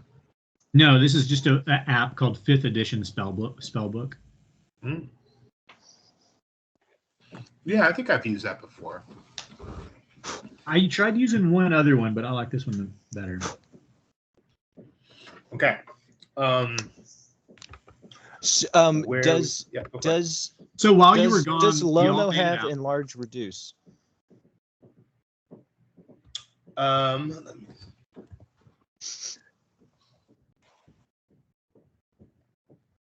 Just say yes. Second level slot. He's probably level 9 too, huh? At least. Yeah, he used a few spells, but he does have enlarge reduce. Great. Okay. So, However, he is up on the roof right now. exactly. Out of the building. Perfect. Until Okay. Yeah. so Hadal, you are a vulture right now? Yeah. As he's flying me and OWEC up, I'm gonna tell him to make the vulture larger Okay. with enlarge Hadal. All right, man. I mean, is it really a doll or is it a bird? Are we any of us? Exactly. Really Yeah. who we But are. Yeah, but make it bigger. quicker. Yeah, it is enlarged then. He casts a second level spell on you. You kind of see him, size is all relative to what you have inside your heart, And as he starts saying that, you start the vulture becomes enormous. Sweet. That's our exit. Watch out for Drake. You Warden. hear somebody come in with a fleet of people that I have yet to create on here. A group of about a small contingent run in maybe kind of 8 figures run into the room. You see Duran come in, cut the rope, and they start firing crossbow bolts at everything that they can see in here. There seems to be a deck mage with them as well. What's the deck mage doing indoors? It's always a deck should be on the mage. boat. There's always a caster. There's always a caster, baby. Man, these people don't fuck around. They're not in the magic world. Go ahead and roll initiative for me, gang.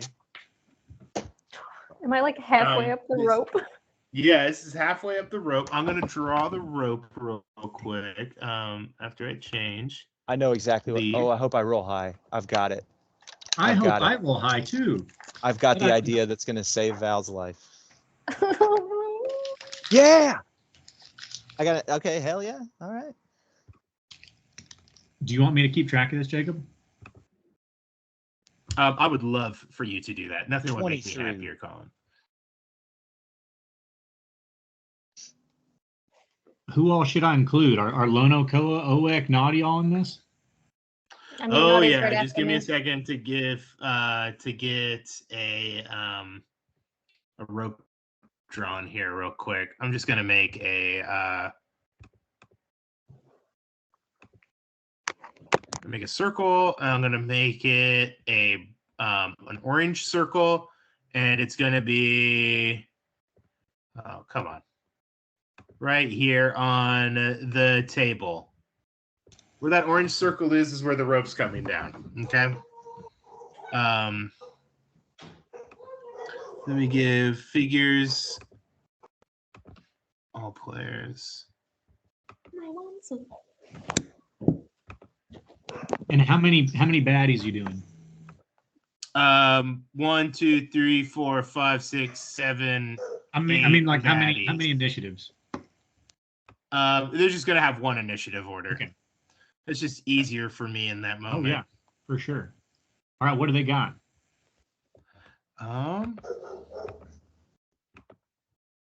Val, Sinclair? 23. Okay.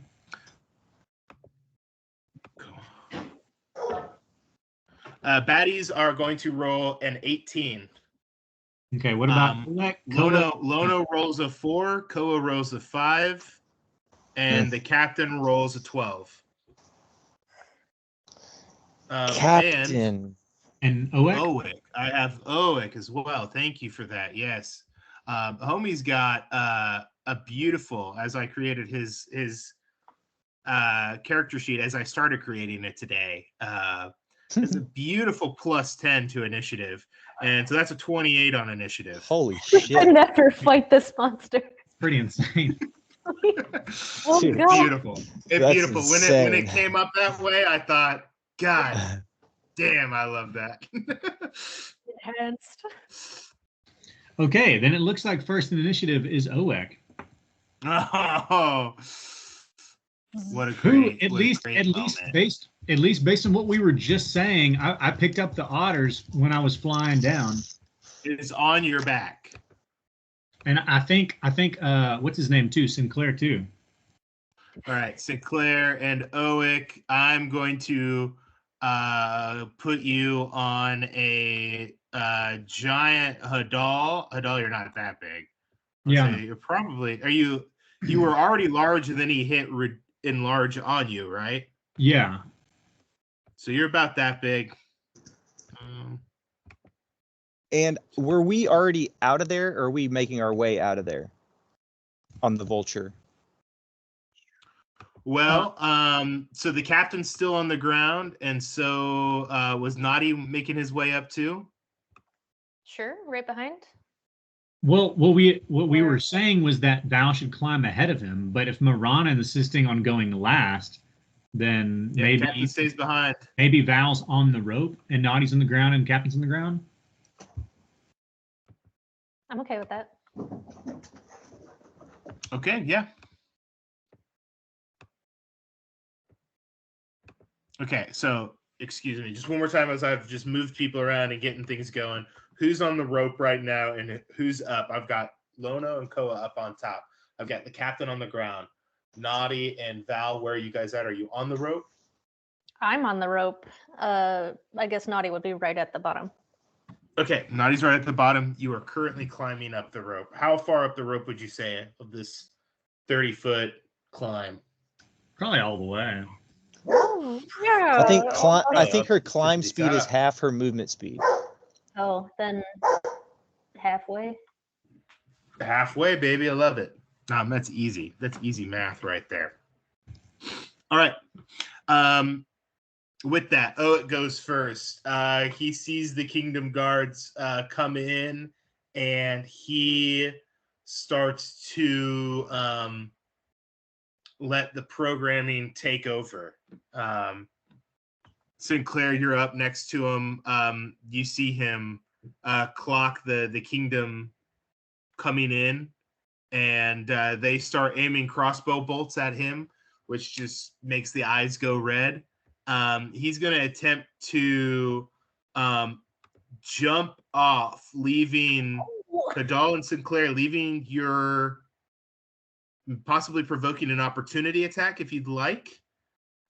He's going to attempt to leap down away from you guys. Can you grab him in your vulture claw?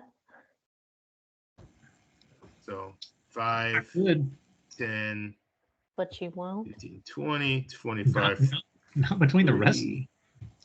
He jumped off.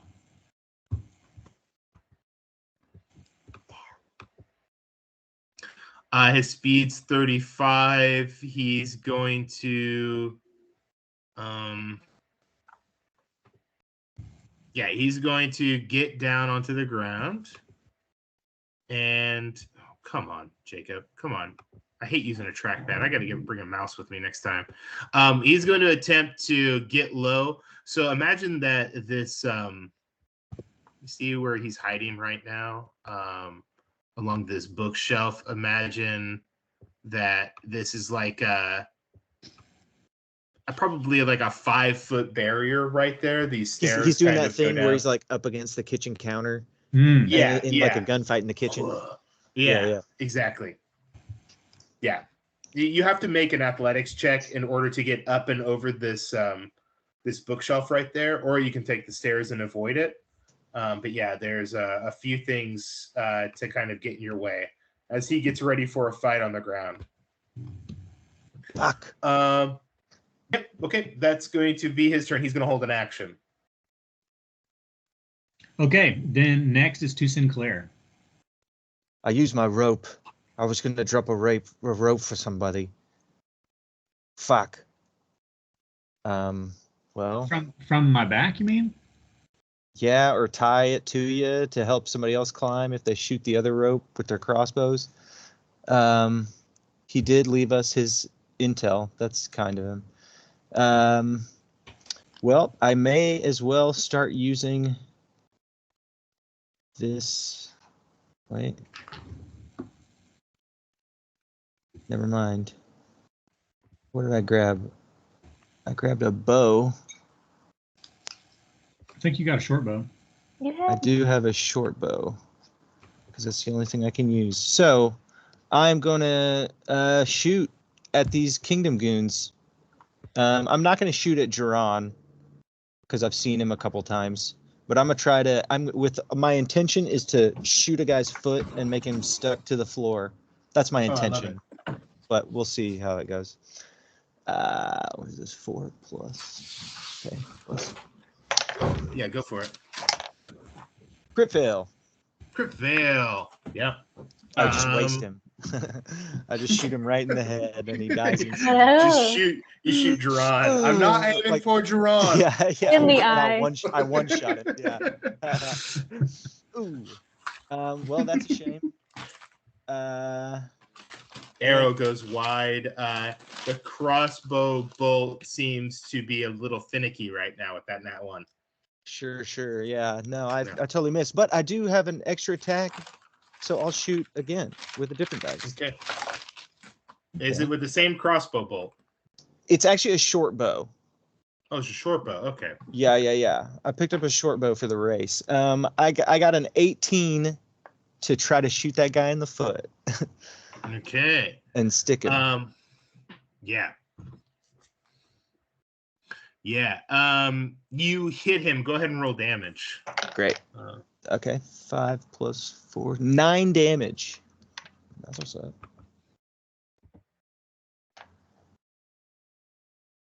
Okay, 9 damage. You shoot him. You hit him in the foot. He looks to be hobbling now as he's up in front. Everybody get down! You hear Duran yell, "Scatter! Scatter!" He starts giving orders to the crew. Jacob, I don't know if it matters, but it might matter at some point or another. And I don't know if it's easily changed, but right now the grid is such that the chairs are 10 feet wide. Can you easily enlarge the grid? You want me to make the grid smaller? No, bigger. Just because right now I think it's too long. Like the room is gigantic. The chairs are gigantic. Maybe there's giant professors here. They might be. If you mean it to be that way, then that's cool. No, I really just threw it on here. Okay, let me. It's just a map, gang. It's just a fun little map. All right, we're almost There's also a treasure chest over here on the right side. know. You're clearly I'm not ignoring trying this to whole nitpick, I'm thing. just saying, I did see that. If we use the map, then like the distances are such that like you should have disadvantage on your bow shots and stuff like that. So it kind of matters. Oh, Does this look better? Yeah. It's Like I'm looking at Marana. She seems to be sitting kind of cozy in a chair right now. okay. I can make it. Let me see if I can make it smaller.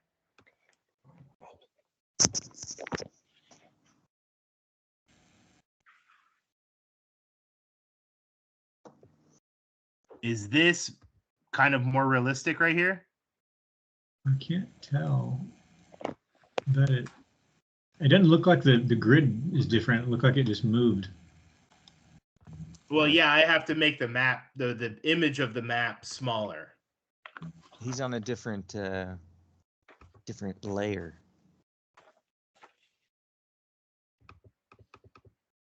It's just fascinating seeing how the sausage is made.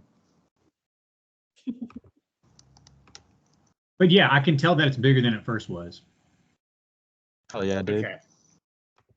So, for example, if I put if I put you all in chairs, right? Let's put people in chairs who are above right now. But yeah, it looks like everybody can kind of sit comfortably in a chair if they needed to. If we're using that. Okay. Let me throw Big Boy Hadal up there. Nani's going to be down. Val's going to be halfway up. And Sinclair, you're on Hadal's back. And I'll worry about the other guys. Okay. Thank you for that. I want it to make sense. Yeah. I think my turn's over. Did we already move on? I don't remember. Yeah, no, not yet. After him is the baddies. That's After right. him are the baddies. Scattering. Baddies are going to start scattering.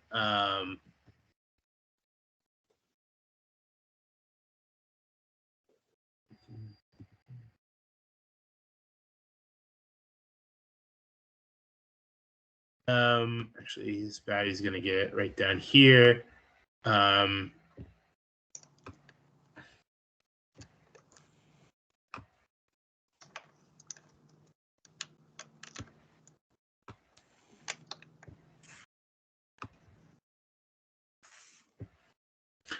They start to take cover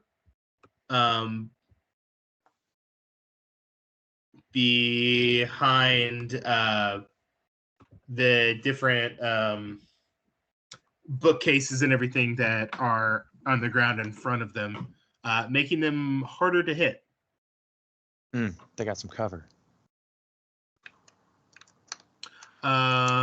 They're going to attempt to fire on the giant bird flying through the air. It's going to be 3.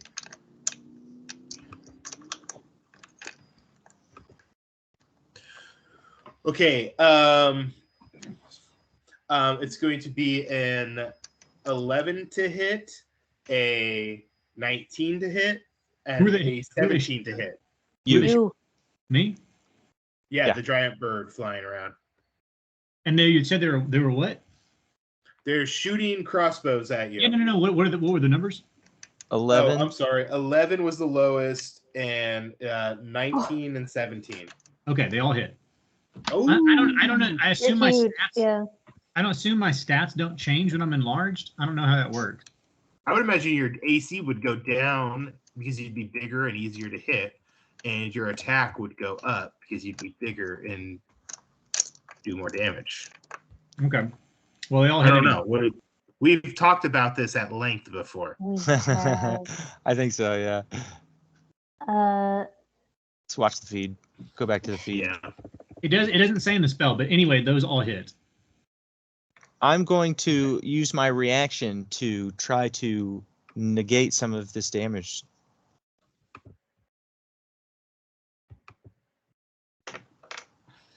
So one of them will be reduced. Wait a minute.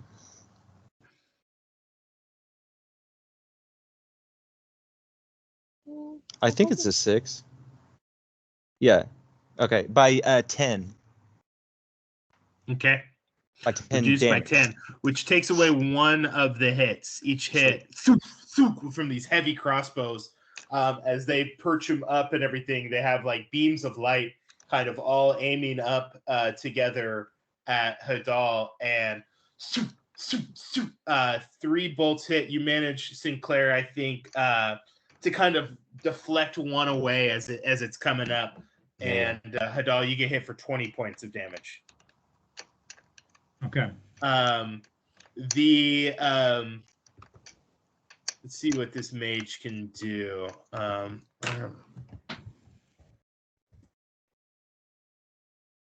Is that with whatever you reduced, Sinclair? Yeah, the 20 was after the reduction. Okay. I pet you. It doesn't say anything about AC changing, just that your size Woo. This is the thing that makes it increase by a D4. Says yeah, dispel. your attacks Yeah. deal an extra 1d4. You double in size. Your weight is multiplied by 8. Damn, double in size. You have advantage on strength checks and strength saving throws. East round. Okay. Do some Pokemon shit, Colin. Like create a Mage gust of is wind. going to run up, get duck behind this, but before he does that, he's going to attempt to cast Shatter onto the rope. Shatter on a rope? Who's ever heard of that? It just phrased. A sudden loud pong, and you hear every single bookshelf in here. I'm sorry at the same time, as they all go into their own pre-recorded messages. And this loud, painfully intense erupts from the rope. Val, I need you to make a Constitution saving throw. Okay.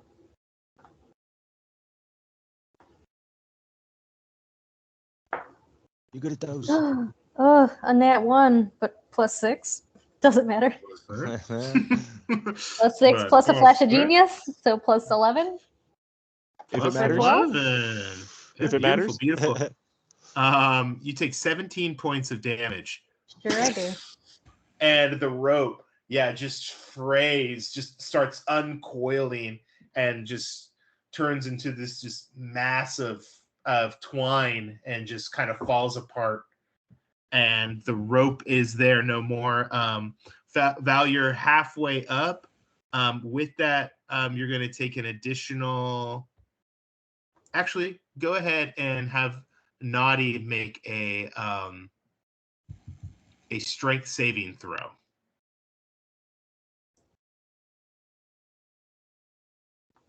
Maybe he can throw you up there. It's 30 feet up. I don't... He's real strong. You start falling from the rope, and Naughty moves to intercept and catch you before you fall into the back of a chair.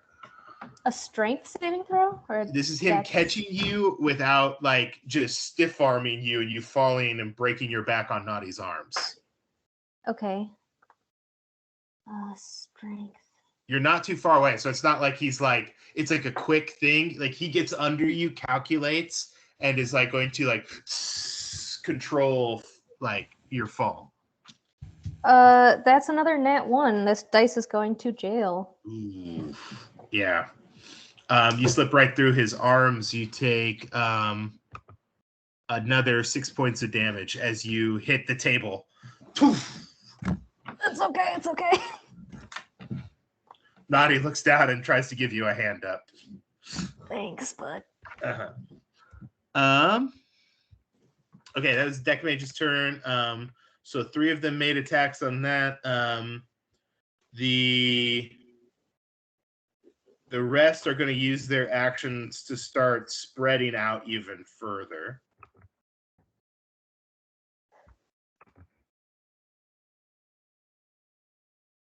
How many people can fit on this vulture? I don't know. But my plan is to pick up you and Marana in my talons. Yes, please. Okay. That's the baddie's turn. Actually, I think with that, since like they use their action to move. Never mind. Duran is going to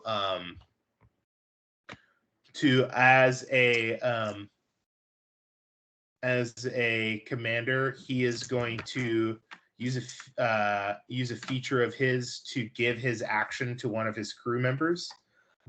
He aims at he's going to aim at at Sinclair up on the top of the bird. There it is. There's the machine. Get it. And one of them is going to attempt to shoot Sinclair. I'm gonna flip him off. As you flip him the bird, he only shoots a 16 to hit you. That's not gonna hit me. Yay, it works. It's not gonna hit you. Ping! The flash of metal comes up. Careful with him. Careful. I'm dangerous. Killing machine. You don't want this heat. Go ahead, Sinclair, and do a perception check real quick. From up high. Oh no. Let's see. Hey, okay. 22, 17 plus 5. Okay. You see Jerron duck down again, and then he looks over to his left, over to this person hiding behind there, and he nods, and you hear him, "Get it ready." He's getting something ready. What? All right. Whose turn is it next after baddies? After the baddie, to Marana. Okay, Marana, the captain, pulls out her swords. Shit. You see her. She's going to. The mage is the biggest problem. Let's take him out. And starts running over. Leaps up. Does an acrobatics check. Just fine to get up on top. Pulls out both swords and is going to get into jump up on the bookshelf and start swinging both blades.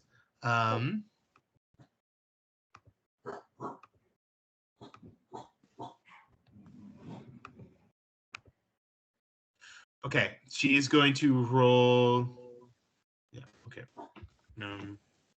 6. So 16 is her lowest roll, which is going to hit. She's going to hit all 3 of them. One turn each. She's going to do 10 points of damage each to them.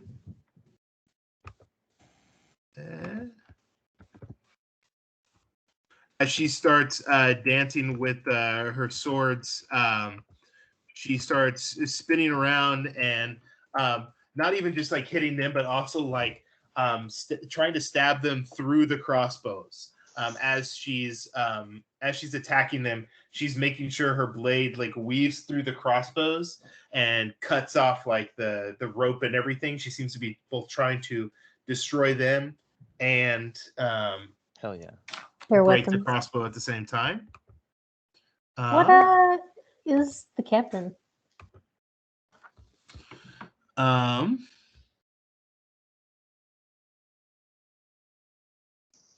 Then she's going to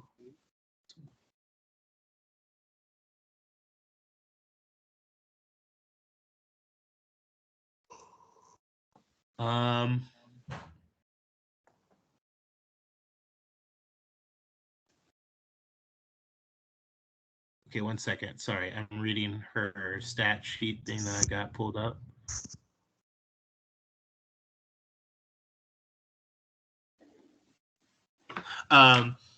With this, I got to make a saving throw. She's going to use a legendary action. And the guy fails. She manages to create an extremely unfortunate event for this person.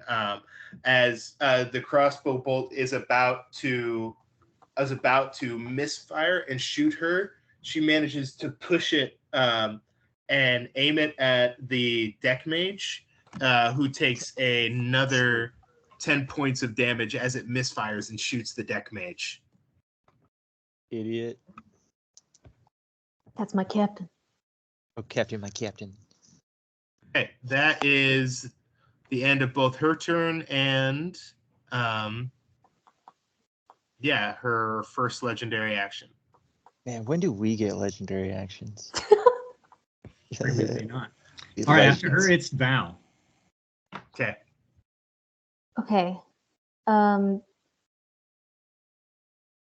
I stand up on this table and I'll take pot shots at also the deck mage? Okay, he has cover from where you're at. So his AC is increased. Can I hold then? I'll like wave over Hadal and hold my shots until I'm airborne. Yeah. You start getting things ready. Just kind of put your hand up, waiting for Hadal.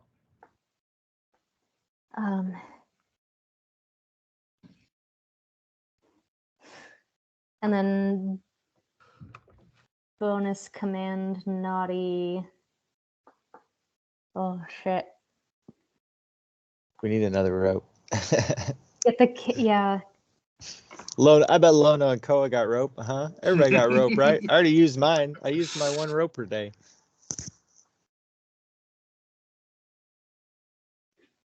Oy.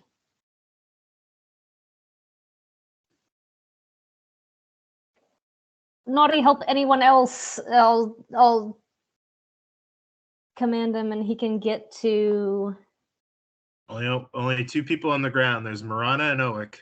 an OWEC. He'll run over to OWEC. He can get right next to him. Okay. I'll give Help you him control however of he him. can. Sorry. All right. Yeah. He steps off the table, just like bursts through a chair as he steps on it, and walks over to OWEC. And he'll just like also be ready for an attack. Cool. It's like yeah. They kind of pair up again, kind of like a Groot Rocket situation. But fantasy. Awesome. Fantasy, yeah. And okay, so Naughty, get over there. He's preparing. I think he's gonna like do like the help action or the Sure. Or he can impose disadvantage on an attack sweet. near. Yeah.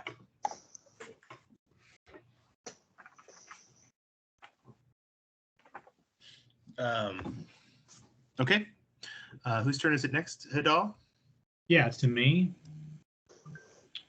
Marana running the fuck away really screwed things up. Yeah. So she has another legendary action she can do. At the end of someone's turn or between turns? At the end of somebody's turn, yeah. At the end of somebody's turn.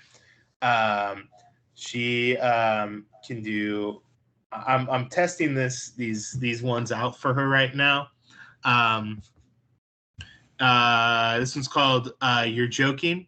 A highly unlikely and fortuitous event allows them to move up to 60 feet in any direction. It does not provoke opportunity attacks. And yeah, let me see. So essentially just get to move 60 feet without opportunity attacks. I'm going to try to draw them out. She comes back up and stands back over here and drops and kind of tries to position herself. Yeah. She's trying to persuade them to come out of their hiding and keep fighting. Okay, well, I want to try to swoop over and grab Val in one talon and the captain in another talon and get up as high as I can, but that would only get me 20 feet up in the air after I picked him up, or 15 actually. Okay, go ahead and make athletics checks to pick them up. I'll give you advantage since you're huge. Big boy.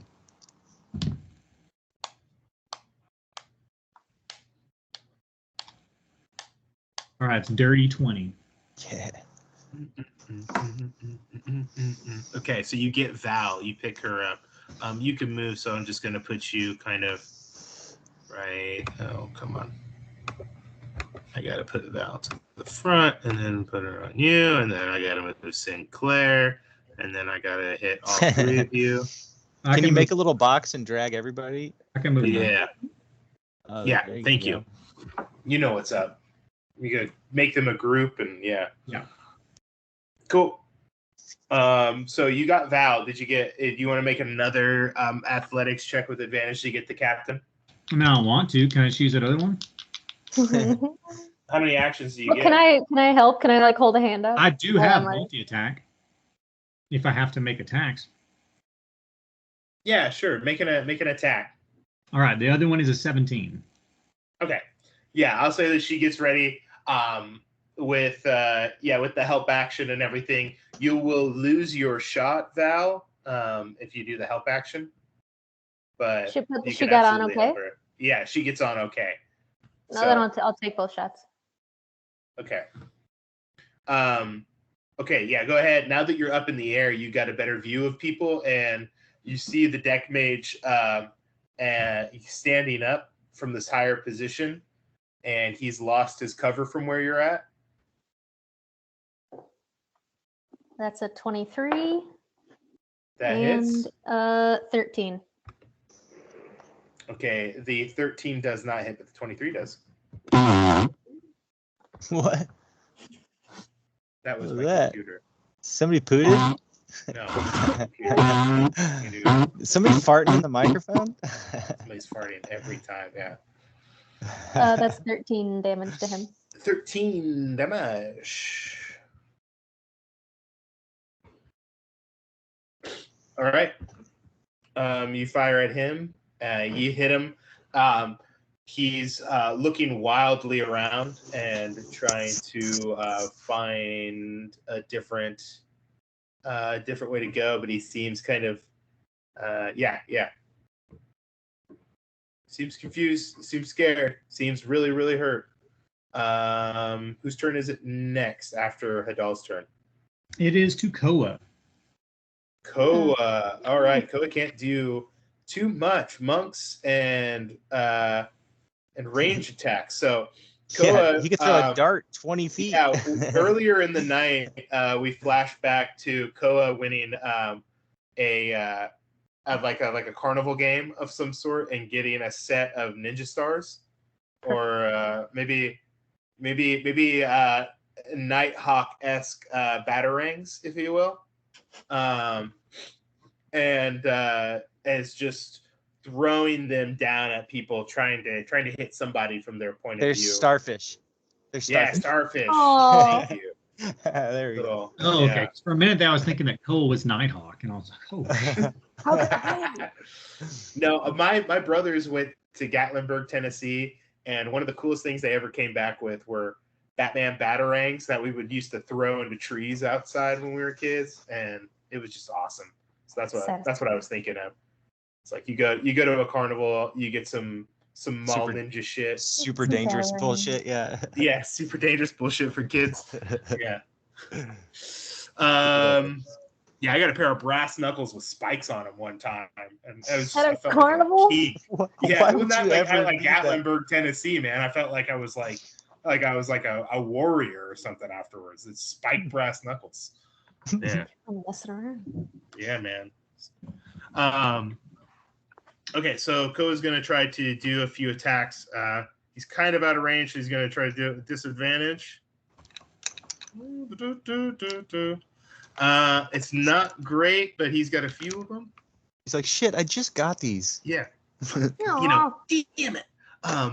One just kind of spins around and misses. Okay. First try. And he's going to throw it down, and he's going to try to hit the deck mage because the deck mage is one of the closer people. And he hits him, and he does. They're not very much. I mean, they're just a dagger essentially. But it's still 6 points of damage. All right. Yeah. All right. That was his turn. He's like, I got a shit ton more of these things. Good. All right. Now it's Lono's turn. Yes. All right.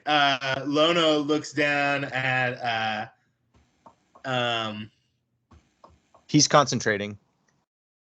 He's concentrating on what? And enlarge. Enlarge the Enlarge. Okay.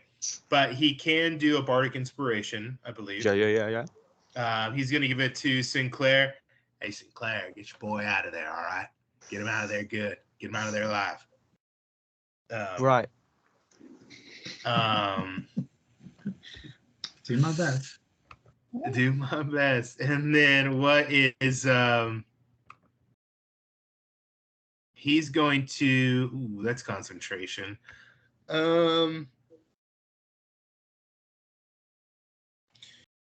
He's going to so bardic inspiration is a bonus action, I believe. Is that correct? Yes. Okay. He is going to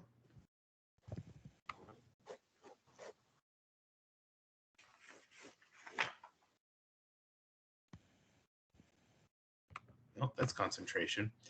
Well, shit, gang. He's going to command. He's going to look down at one of the. He's probably going to look down at the deck mage as well, and he's going to say, "Flee, get the fuck out of here." And the deck mage is going to roll pretty low on a wisdom saving throw, and is going to seems to be pretty freaked out after all the barrages of attacks, and is going to possibly spend its next turn getting the heck out of here. Okay, that was his turn. Whose turn's next? After them, it's back to OWEC. Cool. I love going so many times in a row. Okay, OWEC is going to look over at you guys. Don't worry, I'll take care of the mage. And Naughty kind of picks him up and flings him forward as he runs up. He lands onto the ground, rolls. You guys just hear a as he slices through the bookcase and starts attacking the mage. He's going to take an attack at him. It's going to be a 15, which hits. He does enough damage to kill the mage. Yeah. Fuck that guy. He's going to keep moving. He's going to move this way and make another attack. With a natural 19, he hits this guy. Cuts him in half with his lightsaber. With what is it? It's like, yeah, it's something gnarly. So with 20 points of damage, he's gonna hit this guy.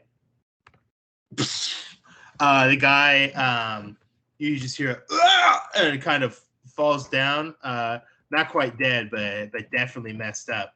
If not, he threw him. 10 feet. 15 feet. Okay. Not he's just reaching his arms out.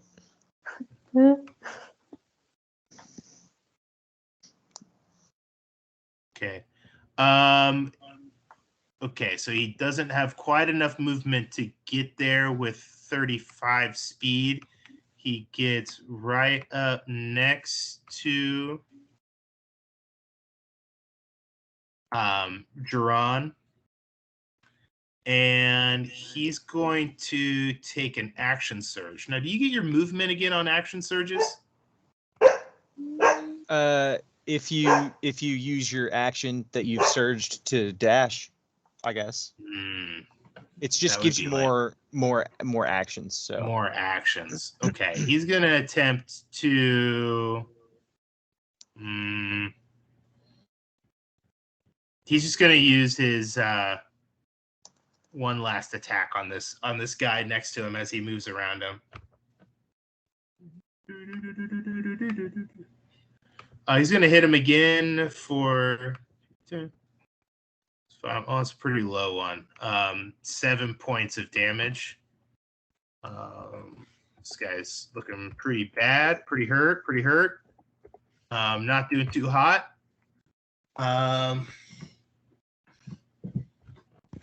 And he yells out, "Here's our chance!" Okay, that's his turn. here's our chance. Okay, after OWEC, it's to Sinclair. Sure is. I am going to cast Dissonant Whispers on Lil Duran, and he's got to make me a Wisdom saving throw. A Wisdom save. A Wisdom save. As I collect my D4s just in case.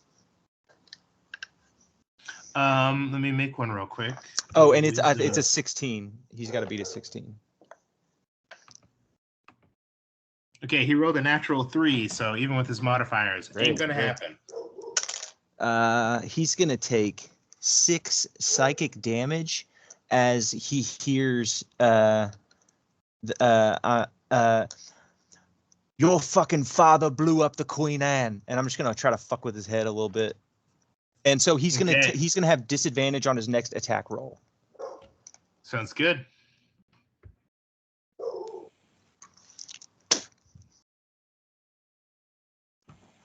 And that's all I can do. Unless y'all want the fog. Let me know when you want the fog. I don't think almost under any Not circumstance killer. do we want the fog. Okay.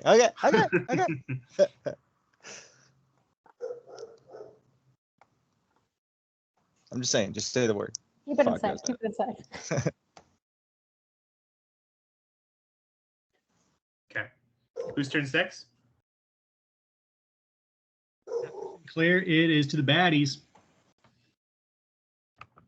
Duran starts moving away. He yells, "Use it now! Use it now!" And this soldier is going to attempt to leap over the bookshelf in front of him. Does it with a 15, and has what looks like a small kind of like metallic orb. Think like in Spider-Man, like the Green Goblin bombs, but not orange, just kind of like a shiny platinum. With like a glowing yellow light on it, and he cranks it to the side and like rolls it forward, and you see this like light kind of pouring out and like almost like saw blades. And it's he throws it and attempts to throw it at OWEC with a natural 1. It does not hit him. OWEC, yeah, is not affected by it. I'll put it on the map real quick. I thought that was coming for us. I was like, oh no.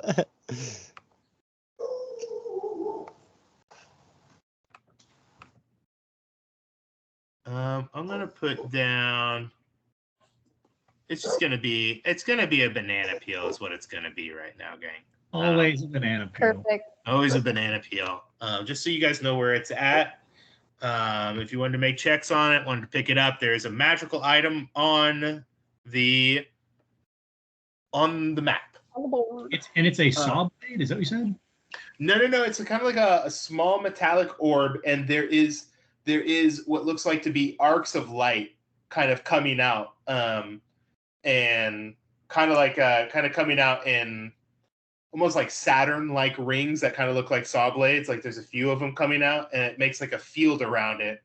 They might be like, I would say, 5 feet around it. As it rolls, it kind of just like these beams of light are kind of like chopping up the air around it. You don't know what it does because he rolled a natural 1, but it's a Pokeball. It's an Ultra Pokeball. Yeah, or something. EMP.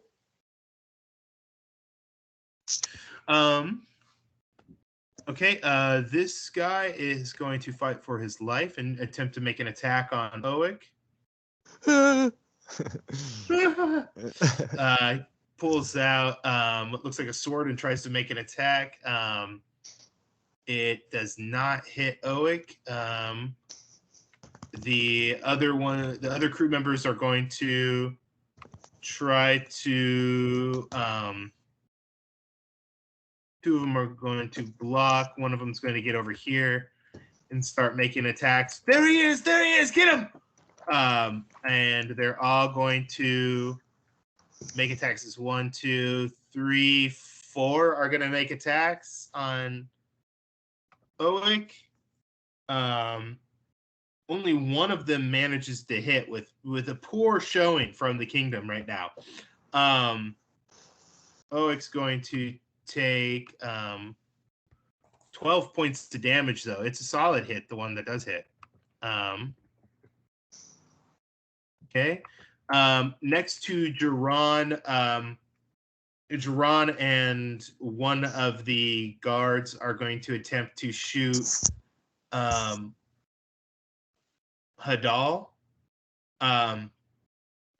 One of them shoots up for a 20 to hit. That hits. Okay. And I am down. What? I will drop my form unless he somehow gets less than 2 points. Oh, baby, I'm going to reduce it by a D10 plus 4 in just a second. Come on. So, Well, you know. Let me get it right. It's a it's a heavy crossbow bolt. That's a 1d10, I believe. Okay. Sure. Okay. So here we go. I'll show you the roll. I ain't showing you mine. Shit. It's 3. It's 3 plus Sweet. plus his dexterity, which is a 3. So that's 6 points of damage.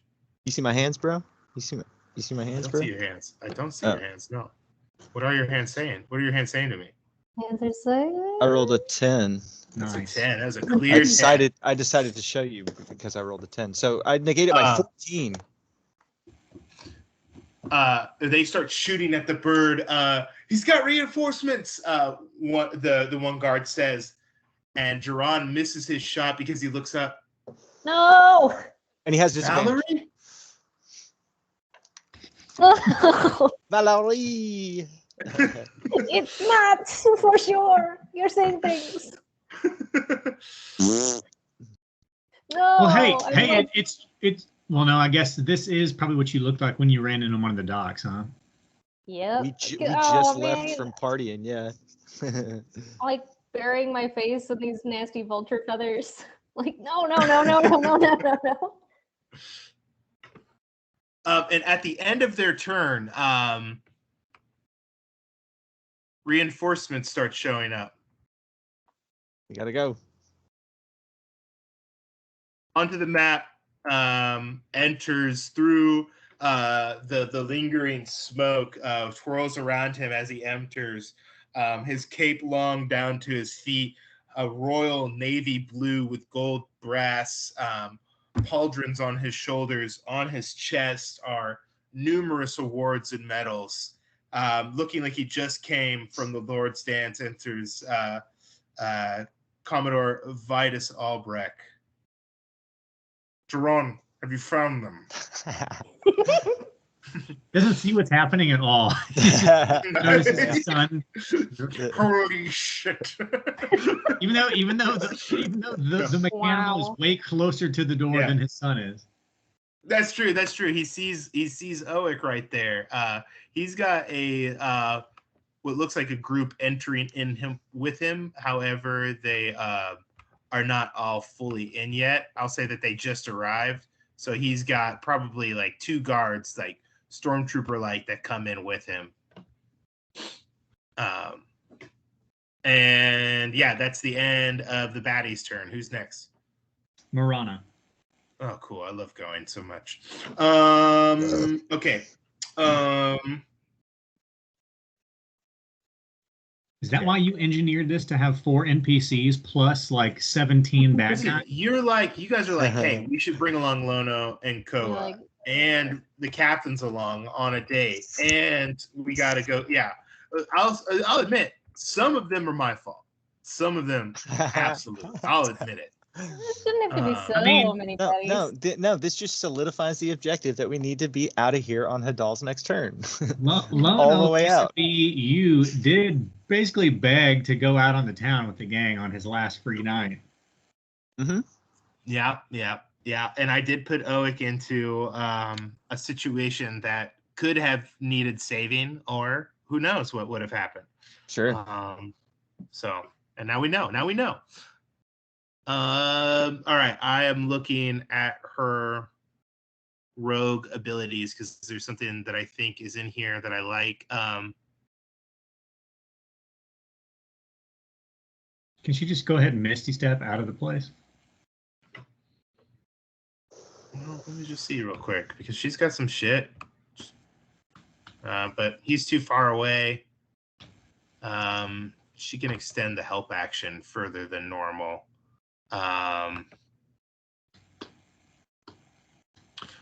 She won't get out of here until all of her crew members are out of here, which she considers to be all 3 of you that are on. I mean, Hadal and Sinclair and Val, but not Naughty. She doesn't think Naughty's part of the crew. Well, Naughty we have established is not a person but a thing. He's a tool, yeah. He is. And OWEC is not part of her crew. So she is not leaving. The captain goes down with the ship, essentially. What can she do to help? She's got swords. She's got a knife. She's got she's just going to bobby pins. Mm-hmm. Bobby pins. She's got I imagine she's got her hair done up and with like some sort of badass dagger thing. Okay, yeah. She's got a dagger in her hair. She'll try to throw it. She's going to do a fortuitous strike. It's really elegant and decorative, but I mean, she's obviously a practical person, so it'd still be functional. Still fully a dagger. Mm-hmm. And she pulls it out and her hair goes like whoosh. Yeah, now you're talking. She's going to throw it at Commodore Albrecht. She rolled a nat 2. However, she has an ability to treat once per day a bad roll like a nat 20. And she's going to use Fortune's Friend. And I hope she doesn't end up being the big baddie because she's yeah, what is this class? She's got some shit. I'll share it later. This is a legendary rogue. Epic legendary rogue. Yeah. I'm trying to make her, and this might give you a little insight to her motivations, but a rogue mastermind. So, but it's not really helpful in this moment right now. But no, she's got some other shit. She's got shit, man. She's legendary. Yeah, also, I'm using a pre-made kind of character thing that I found that I liked but I don't love. So I'm using it right now to test it out. So there's certain things on it that I'm using. There's other things that I think are just stupid. But yeah, once a day she's got what's called Fortune's Friend. They make an attack roll, saving throw, or ability check. They can use a bonus action to treat the roll as a nat 20. So they use the bonus action. So she hits. She does a measly. What is it?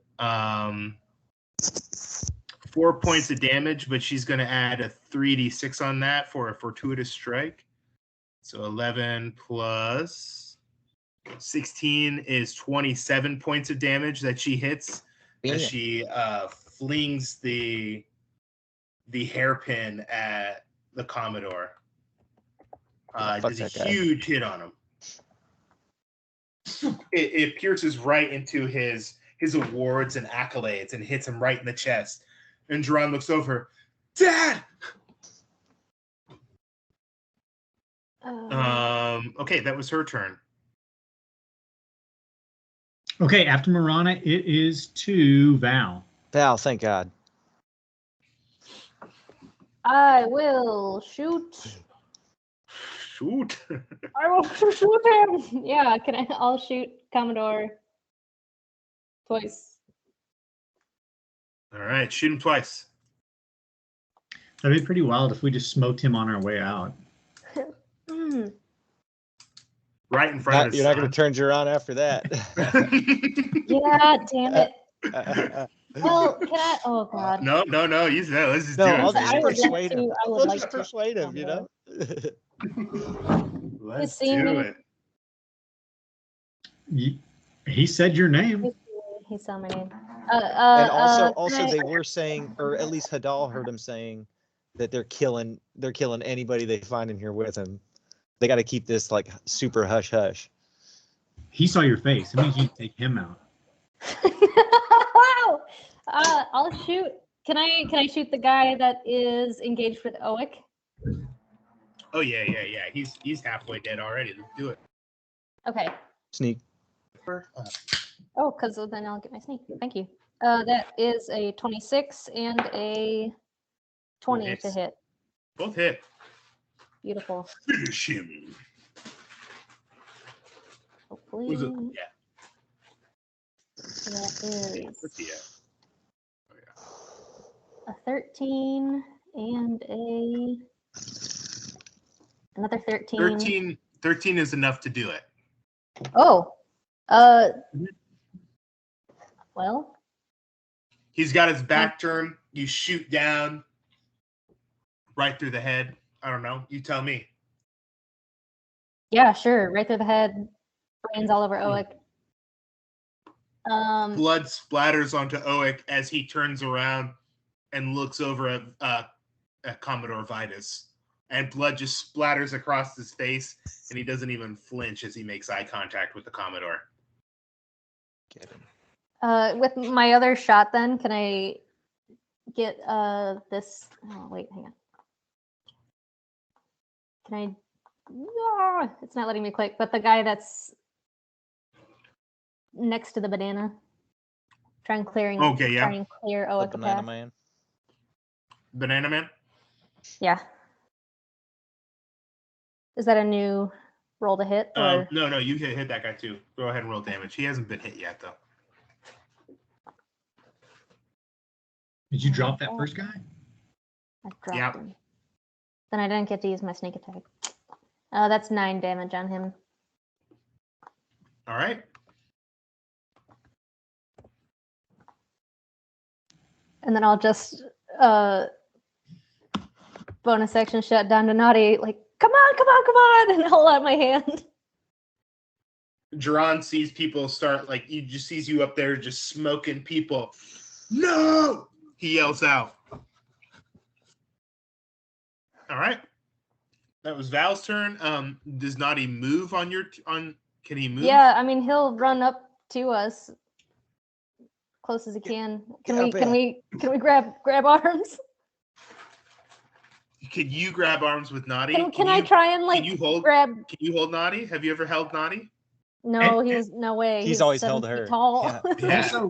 Also, just based on last turn, we're like 15 feet up. Oh, what? Then I'll.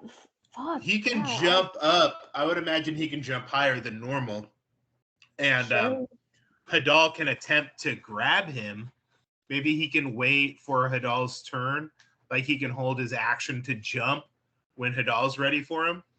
I already have Moran. Yeah, I mean, because yeah.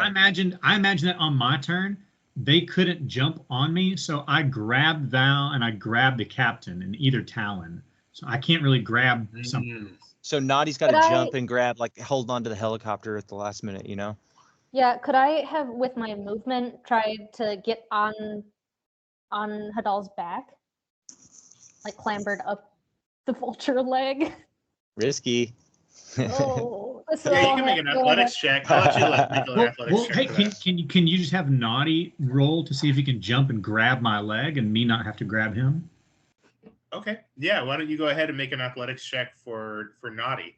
Is his athletics check better than yours? Much. I imagine. Hell yeah. Yeah, he's +5 for athletics. Come on, boy. That is 14. Dum dum dum dum dum dum. Can I? Oh, flash of genius for Dum, dum, 19. dum, dum, dum. He Hell yeah. starts to slip off, but he just unnaturally tightens around Hadal. You feel your leg just pinch. I'll say you take a point of damage as he holds on even tighter. Calm down. Thank you. Sorry, thank you. No, it's fine. I have 1 point left. Oh shit! Time to go. You should dash. Okay, yeah, then it's my turn, and I'm gonna do that. I mean, I don't have to dash, but I will. I've got 60 feet, so that's enough to get up and out and through the window, and land on the roof. There you go. Slightly out of line of sight. Nice. Yeah. You guys get up and you just see OWEC just turn and kind of see you guys kind of go away. Sinclair, he just makes eye contact with you for a second. Go ahead and do an insight check. Oh, I'm not good at these. Can you give him advantage for sadness? Yeah, I'm gonna like reach my hand out. Hey, man, I've been rolling a lot of 17s tonight. This is a 18. Nice.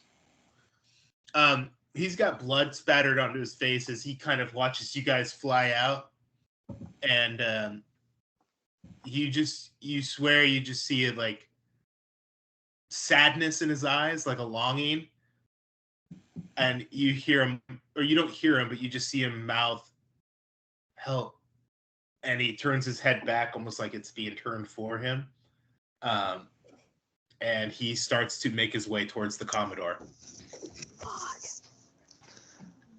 I'll tell the world about you, mate. I call back as we fly out. Oh man, All right. That's so sad. Whose turn is it next? After me, it is to Koa and then Lono. Okay, I imagine that everybody's hopping on Hadal and getting out of here. We can all fit. Is that the move? That's the move. Can we drop another rope for OWEC just in case? Oh, there's no way. I'm all out of rope just in case he survives at the end of this and can climb his way out, and we meet him at another Nuecraft base along the way. I mean, if I've got my pack and we're gonna assume that I do because we did swing by back by the ship, then I've got a thing of rope. I mean, isn't your pack You're a absorb vulture. into you and you turn into a Yeah, vulture? you're a vulture, bro. All To right. tie off a rope? What? Yeah, you could tie off a rope, drop it down, shout his name, and that's. Do we have time to tie off a rope? They're not flying out of the window to pursue us. Koa and Lono could, while they're running to the bird. They got rope, huh? I mean, I imagine that we have a round or 2 or 3 or 5 or 10 before somebody gets up here to get us. Yeah. They'll just be laying crossbow suppressive fire at you. Yeah, I don't think we have time to. But I mean, here's what I imagine. They're all on this end of the room. If the size of the skylight is, say, this like brick area around this table, then we can be on this side with, and not be in their field of vision. Tie off a rope, drop it down, and then leave. Shout his name. That's the best we can offer. Because if we go back for him, I will die. Yeah, we're all gonna die, actually. Yeah. And we have no feasible way of getting out if we went back in. I'll say that Lono has a rope. Maybe he won it at a carnival game, and he's like, I was really hoping I'd take this with me. I really like this rope. Tie the batarangs to it. We've got a whole barrel of rope on the ship, mate. They're all pretty good. Man, but it's like your first rope. It's like your rope. First time I won this. Let it go. You guys start tying it. Is anybody watching what's happening below? Or are you guys just tying the rope and get out? I'm watching. Yeah. Oh. You see OWEC sprint forward, arm out, blaze forward. A guard jumps in front of Albrecht and gets just smoked, sliced in half. Another one jumps over and OWEC backslashes him. Meanwhile, a guard runs up behind him, slides on the ground, grabs the ball that's emitting this yellow beam, circular beams like saw blades, and rolls it forward towards OWEC. And as those beams hit OWEC, parts of him start to flicker. You see the arm shut off, and you see him collapse to one knee. Another beam hits him, and he falls on the ground and starts convulsing a little bit. And they hold the ball on him now as they all start to kind of pile on. Albrecht just puts a foot onto his throat and crushes him down. And they're just holding it there, and you can see him kind of twitching as all the mechanical structures in him seem to start failing in the moment. Even his probably life support system seems to be kind of staggering as he lays there on the ground and starts convulsing.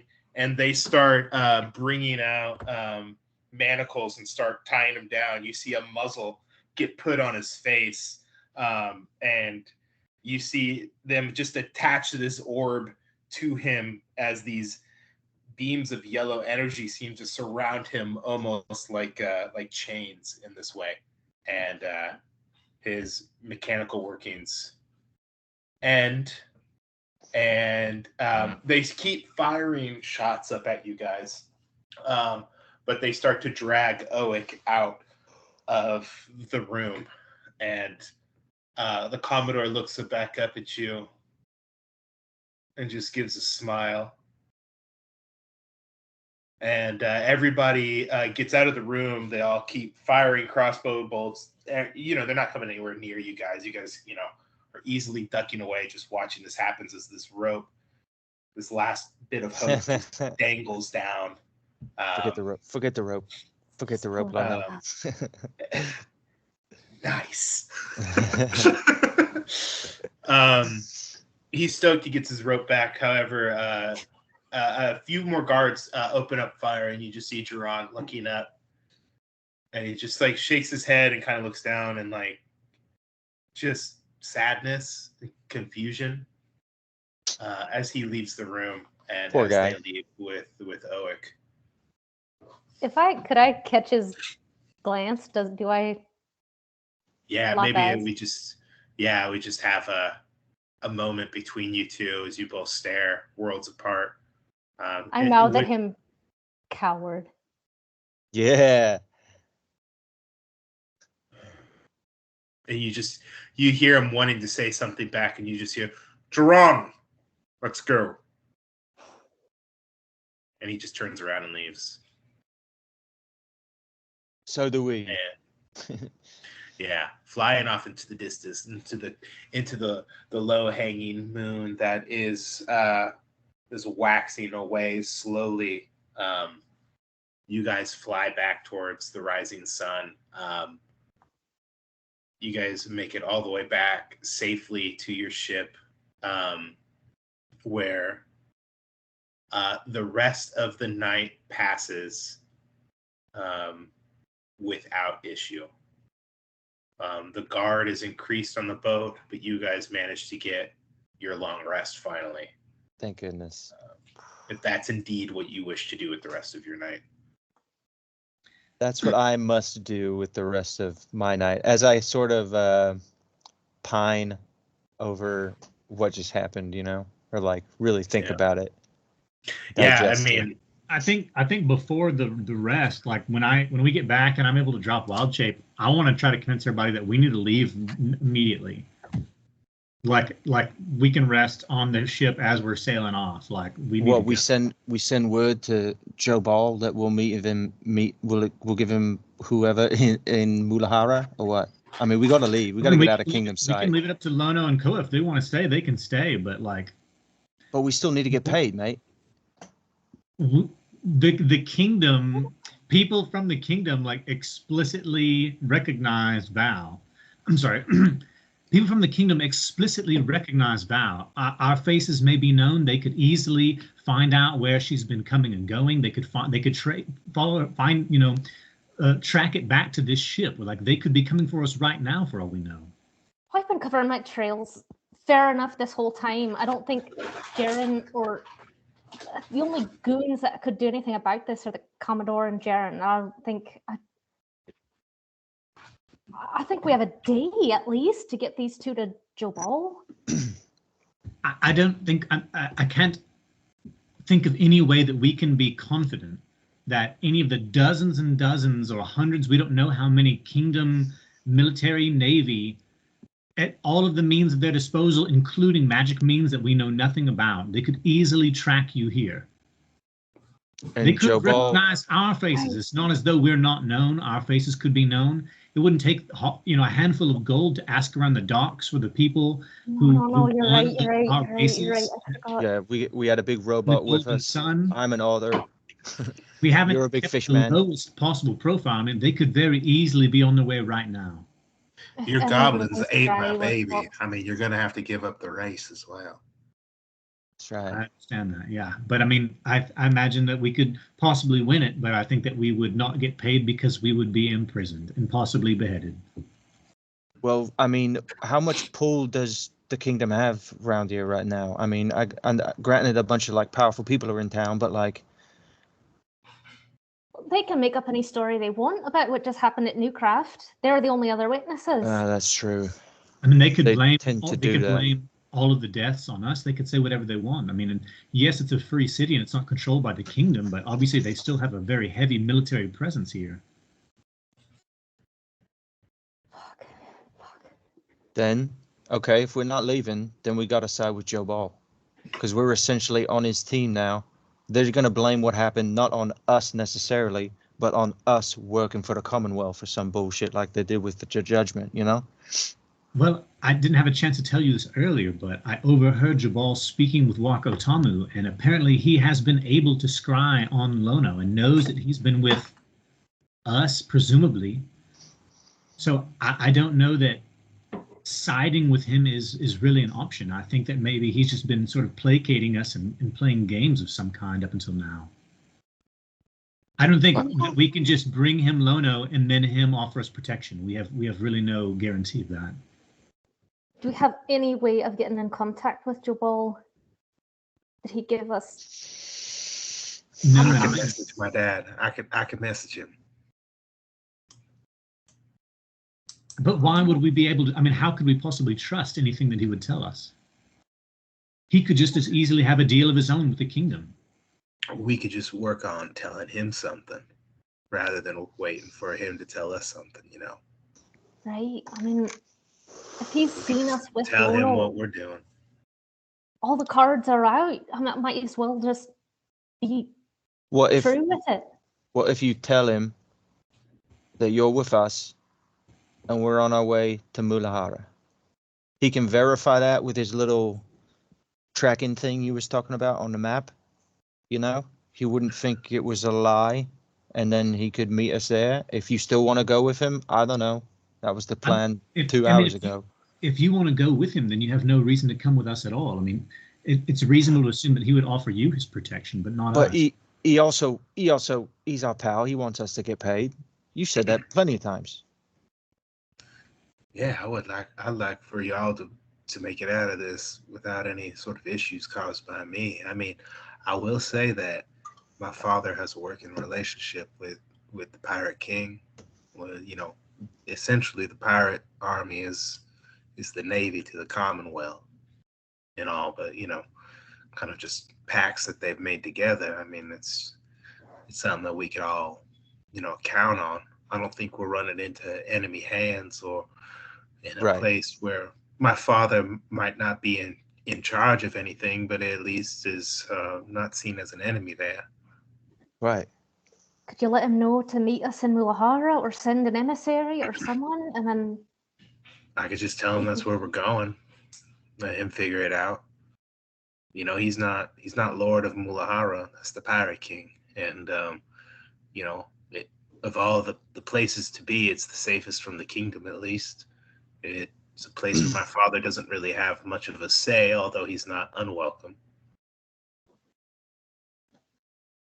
Well, At the least- the kingdom's coming after our asses after that. I mean, it's like on site with them. If we're out in the streets, they're gonna fucking kill us because they want that information dead. So At least I in think- terms of making good with Jabal, I think the best option we have is to leave and tell him in route if you want that that's where we're headed, and then we can work something else out later. Well, And that just we let him regret- figure it out for regret that- himself. I mean, We If he's regret that been- it went this way, but this is He's could be seen in what's your best happened. interest as well, since you were involved. And I know, and obviously he knows also that the kingdom has been after you, so getting you away from them, especially now that they may have recognized you and know you're here, perhaps would be in your best interest as well. if it was just me, right, I wouldn't tell him anything. If he can scrounge me, he can figure it out. But I don't want to put you all in danger. So if you want me to send a message to him, I can do that. I could tell him that we're going to Mulahara ASAP, and that, you know, if he wants what he's paying for, he can pick it up there. We can give him more information by Seagull later. Just give him the basics, and then we need to set sail. All right. Let's start working on it. I need to rest a little bit. yeah. Something that can Yeah. happen soon. Yeah. Maybe should we shove off and rest on the way to Mulahara? Should we leave right now before we go to bed? As a crew I think so. freshener. If we are well provisioned enough to make it at least even to the next port on the way to Mulahara, I think we need to go now. You're right. The rest of you, get some sleep. I'll work with getting the crew rallied together, and we'll start packing up, and we can be off by sunrise. Perfect. Not you stay with the captain. All right. I wasn't planning on being up all night. Well, I was, but not this way. Naughty, let's go. And she goes back to her quarters and changes out of her dress and gets to work. Actually, before she goes, I want to Captain, there's one other thing. And I want to tell her about the map that I found and how there was like that marker on the ship that like couldn't be moved, even though it was just my tiny frail spider form. And that do I need to do like a intelligence check of some kind to see if I like can put two and two together? And I think you can put two and two together. I think you being a deck mage of a pirate ship, being sailed wild, you know a tracker when you see one. do I know like is this connected to something that's on our ship that we can find and remove? Is this something that we can stop? Yeah, this would be something that is connected to your ship, and if you find the thing and remove it, you will not be tracked. Okay. Well, then I want to spend. Maybe you've done this before. Go ahead and roll a history check. Set up Zenith. Start I was gonna scanning. say, is there any? Yeah, can I help with this? Yeah. Here we go. 16. Okay. I'll say that maybe you've even used this before in your time in the Rising Sun. Maybe not looking exactly like this, but maybe that you've been the one to place these things before. You know, if you have a spy on the ship, it usually can be somewhere on the inside of the ship. But you, having done this in the past, have definitely put these below deck or underwater, I should say, onto the hull of the ship. And a nook and cranny, maybe near the rudder or something like that, or the masthead. Stuck at on a night. barnacle. Yeah, on a barnacle. So it depends on where you find this this tracker, but you can start looking for it on the ship. Yeah, I want to spend as long as it takes, like tonight, looking for it. Okay. Everybody starts packing up. Everybody starts getting ready. Those of you that are completely exhausted, help in any way that you can possibly, but are so tired that you end up probably passing out. Hadal, you are underneath the ship, go ahead and roll a investigation check. This is to search the bottom of the ship for a small item. 11. You spend a long time underwater and you don't find anything. You're exhausted. You are low on hit points and spells. It's dark here, which normally isn't an issue, but your mind is swirling with the day's events, and you don't feel like you've done necessarily a great job. Go ahead and roll again. 18. You stay in the water all night. You look for the this tracker. You are starting to lose hope. You come up every once in a while just to check the other sides of the ship, and you see Zenith kind of scanning around the boat, going from the masthead all the way to the stern of the ship. And you go back under as you can start to see light come over the horizon again. You are now at a point of exhaustion the next day. But in the end, you find it underneath it looks like a false piece of hull right there that somebody kind of dug into a little bit, placed the tracker and put it in. It's a professional job. It's really good, but you've done this before and you find the tracker. What do you do with it? I want to wait until we shove off. Okay. And then once we start sailing away, I want to swim out away from the boat and find some whale. Sea turtle. Oh, a whale. Or a sea turtle or something and attach it to that. Brilliant. Okay. Yeah. I'll say, yeah, that's kind of the last. I'll say we'll end it there tonight. We see the boat breaking away from the shore. You guys look back as you see Cobus alive and thriving. You look at your rations, which look meager and sloppily put together. A lot of the fruit and vegetables are already looking a little wilted. You don't think it's going to be an enjoyable ride out to Mulahara, but these fast journeys. I love barnacles, so these fast journeys are never enjoyable. But yeah, there's going to be a lot of fishing that happens. Adal, you kind of swim out. You find in a shallow reef off the island of Cobus, you find a couple of sea turtles swimming around. Beautiful shells of gold and brown, and you slip one onto it, and they dart off into the distance away in the opposite direction of you and of Cobus. And you know that's not the only means of being tracked by who's watching you, but it's at least enough to send a message that you know what's up.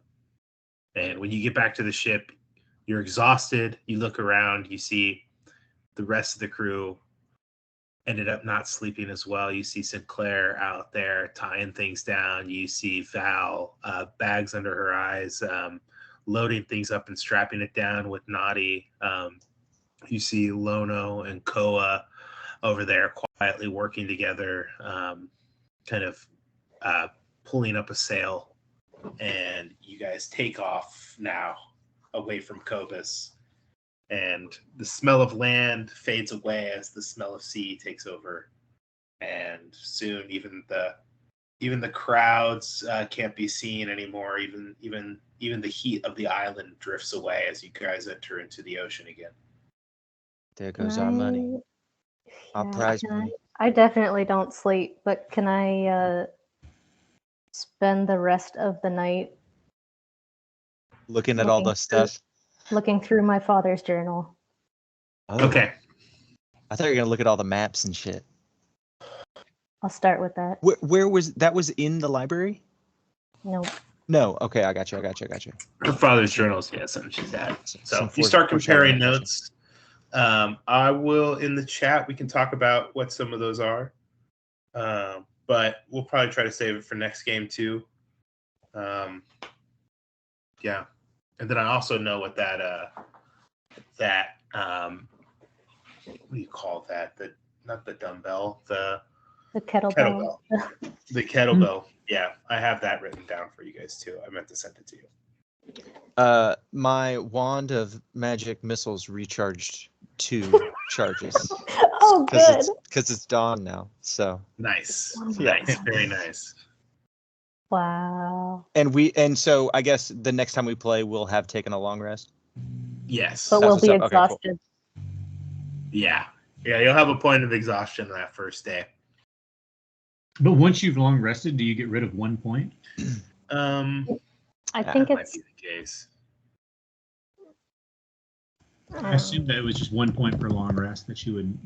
Yeah, you might have to spend the day taking it easy, than the following day, just because you guys did. I think it was 4 or 5 sessions in one day, Something like that, yeah. Yeah. You woke up, breakfast on the judgment, and now you found Never yourself. looked back. Never looked back. Yeah, I'm it's also now attuned to the amulet of the devout because of after this. Nice. Nice. Look, we Yeah, got that today. We just found out about Kypher. Yeah, it's been like 12 hours. a long rest does reduce 1 level of exhaustion. So we don't sleep all Okay. night, but then as soon as it's dawn and we're like on the waves, we all Yeah. pass out. Yeah, you just take a day of rest, essentially. Yeah. Exhaustion more in the narrative sense, I guess, than in the gameplay sense. So, With this amulet, I could have my fog cloud going and the thing that pushes dudes 10 feet away when I smack them You're at the same fucking time. fog cloud. What? That'd be sweet. I'm sorry, Flying out I of forget the this. fog. Can you see through your fog? Yeah, dude. You're the And if only you're one. within 5 feet of me, you can as well. It's just Okay. a matter of getting there. Yeah. it's just a matter of finding you. I can see all the way through it. Yeah, you can see out of it like as if it's lightly obscured. So, Okay. but it's heavy to anything not within 5 feet of me. Okay. So imagine like a tornado almost, and you're in the eye of the storm where he's Gotcha. at. So cool. Well, Yeah, hell yeah. That's a wrap on Cobus, I guess. Damn. damn. Glad I packed up I my did- shop. I did not want it to go down like that, but it just seemed like it What just else are we didn't gonna make- do? Yeah. Yeah, it would be That's really sad. hot staying in Cobus. Very hot. Very hot. Very hot indeed. R.I.P. Hey, you can always Nope. go back. You still got a day. You still got a day before the last race. What would happen? So, okay, if we win the last race, the Kingdom Guards are already there because they know They're we're waiting at goblin the take my finish line, babies. yeah. They're waiting at the finish line, and then the crowd comes in and they're like, "Yeah, fuck yeah, goblin take my baby!" And they just like Manacles. swallow all the Kingdom dudes, and we're just like, "Yeah, we're fine." And all our fans beat the shit out of anybody that's trying to mess Oh with man, us. you got We yeah, collect you our got a winnings whole and stay crowd, long man. enough to buy a ship. And then we Uh-huh. just ride that fame and we just take over Cobus and we just rule it. And you start your own faction in this war. Oh, I have so many letters to send. No, Somebody take care of my cat, please. no, Naughty, you got everything, right? Oh. You just see Naughty. Ting. Not my dad's journal. Well, hey, that was really lucky that you had him load all your shit like that day, right? Yeah. Yeah. Yeah, it was before we were partying. Good Or while we were call. partying. Oof, oof, oof, oof, oof. Dang. That's sick. Now we're gonna go check out the Cove of Holding as well. So something's in Yeah. there. We all know Treasures something's in there. abound Where did as we enter the 10,000 islands. Damn. Do we Yeah, know they where have. that cove? We have a vague idea where that cove We is. have a right? map. Yeah, we've got a map of it. I thought it was like a small map, though. Do we know where it is in the 10,000 islands? That's unmapped. Yeah. I think it's like on the near Cove of Holding, near Mulahara. in the corner of the map is Mulahara, so you know from Mulahara how to get to there. Okay. There could be anything in there, even a boat, Multiple. a couple boats. Wait, don't we think there is a boat there? We think something's in there. Hope. No, we can mourn. It's a bug out. It's a bug out cove for a dead pirate captain. So, yeah, you assume that. And when you say cove, does it include land? No. So this is how I think of it. They're buoys. There's two buoys, and you have these buoys. They're big. They're the size of buoys. So, you can bring them with you. You can load them onto your boat, but it would be difficult to like carry these fuckers around with you. Sure. But you can go to the open ocean, and you can set one buoy over here and another, let's say 100 feet away from it. Okay. And when that happens, you have opened up an extra dimensional space that you can sail into and enter into a cove inside of a cave. So you enter into this space where you can store boats or Your GTA whatever. garage. And then you close the buoys and pack them up back on your boat, and you drive away with it. Gotcha. So it's all an enclosed cavern thing. It's an extra dimensional closed cavern. Gotcha. Okay. Love an extra dimensional space. Yeah. You're muted, Hud. What if you pull the buoys back up when you're in the cove? Oh, I assumed you had to do that to close. It's like imagine it's like a portable hole, but huge. So. Oh, you'd want somebody on the other side. Well, Where I thought that you had to close it, or else somebody else could just come in right behind you. Yeah, anybody can come in. Yeah, if it's open, you can come in and out and everything. But it's like a portable hole. But so from the inside though, can you shut it and live? Yeah, you probably could. Yeah, but you'd close yourself in there, and it's not a place that comes with a free supply of oxygen. I don't think you could pull the buoys in with you. Can you pull the buoys? You could just close the buoys like that, and then the hole would disappear, and the buoys would, I guess, remain there. Maybe you could pull the buoys underwater a little bit so nobody could see them from the surface. Can you just be trapped in this cave? You can also you could bury them buoys somewhere. You could put a little X on a map somewhere. Well, what I want to understand is, like, once you're in it, is there a way to keep people from being able to just come in behind you? No.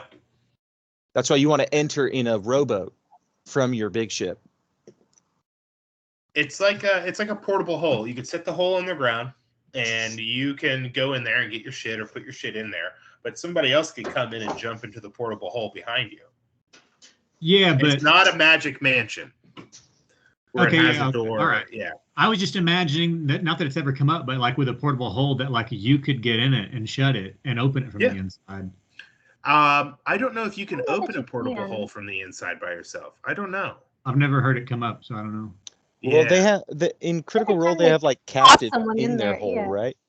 Yeah, but they have to keep them in there for like 10 minutes at a time. But they can't. The captives never try to open the hole. And they're usually like bound and stuff. So I would imagine that the entrance to the extra dimensional space disappears when you close it from the inside, and it's like sealed away. That was the whole thing that I thought would made it good, was that you could hide there. But if it stays open, then it seems like you're not hiding that much. No, it's kind of like a bay, I guess, or a dock or something, like that, where it's like this is a place for you to kind of switch out boats, in my mind.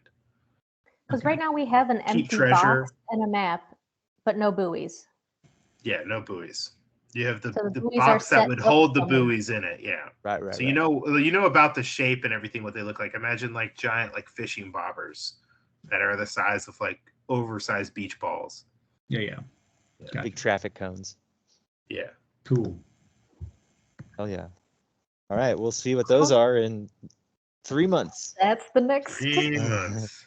Well, so that's on the way to Mulahara, isn't it? It's a little past Mulahara. Oh, okay. So it could be a side excursion from Mulahara, probably. Day trip. So little excursion. How many weeks are you guys gone for? 2? 2 whole weeks. Okay. it might be a little longer than that too. We just got a lot going on. So it looks like we're going to be buying this house that we're going to have to fix up a little bit. Ooh, Hey, fun, oh. fun. Yeah, which is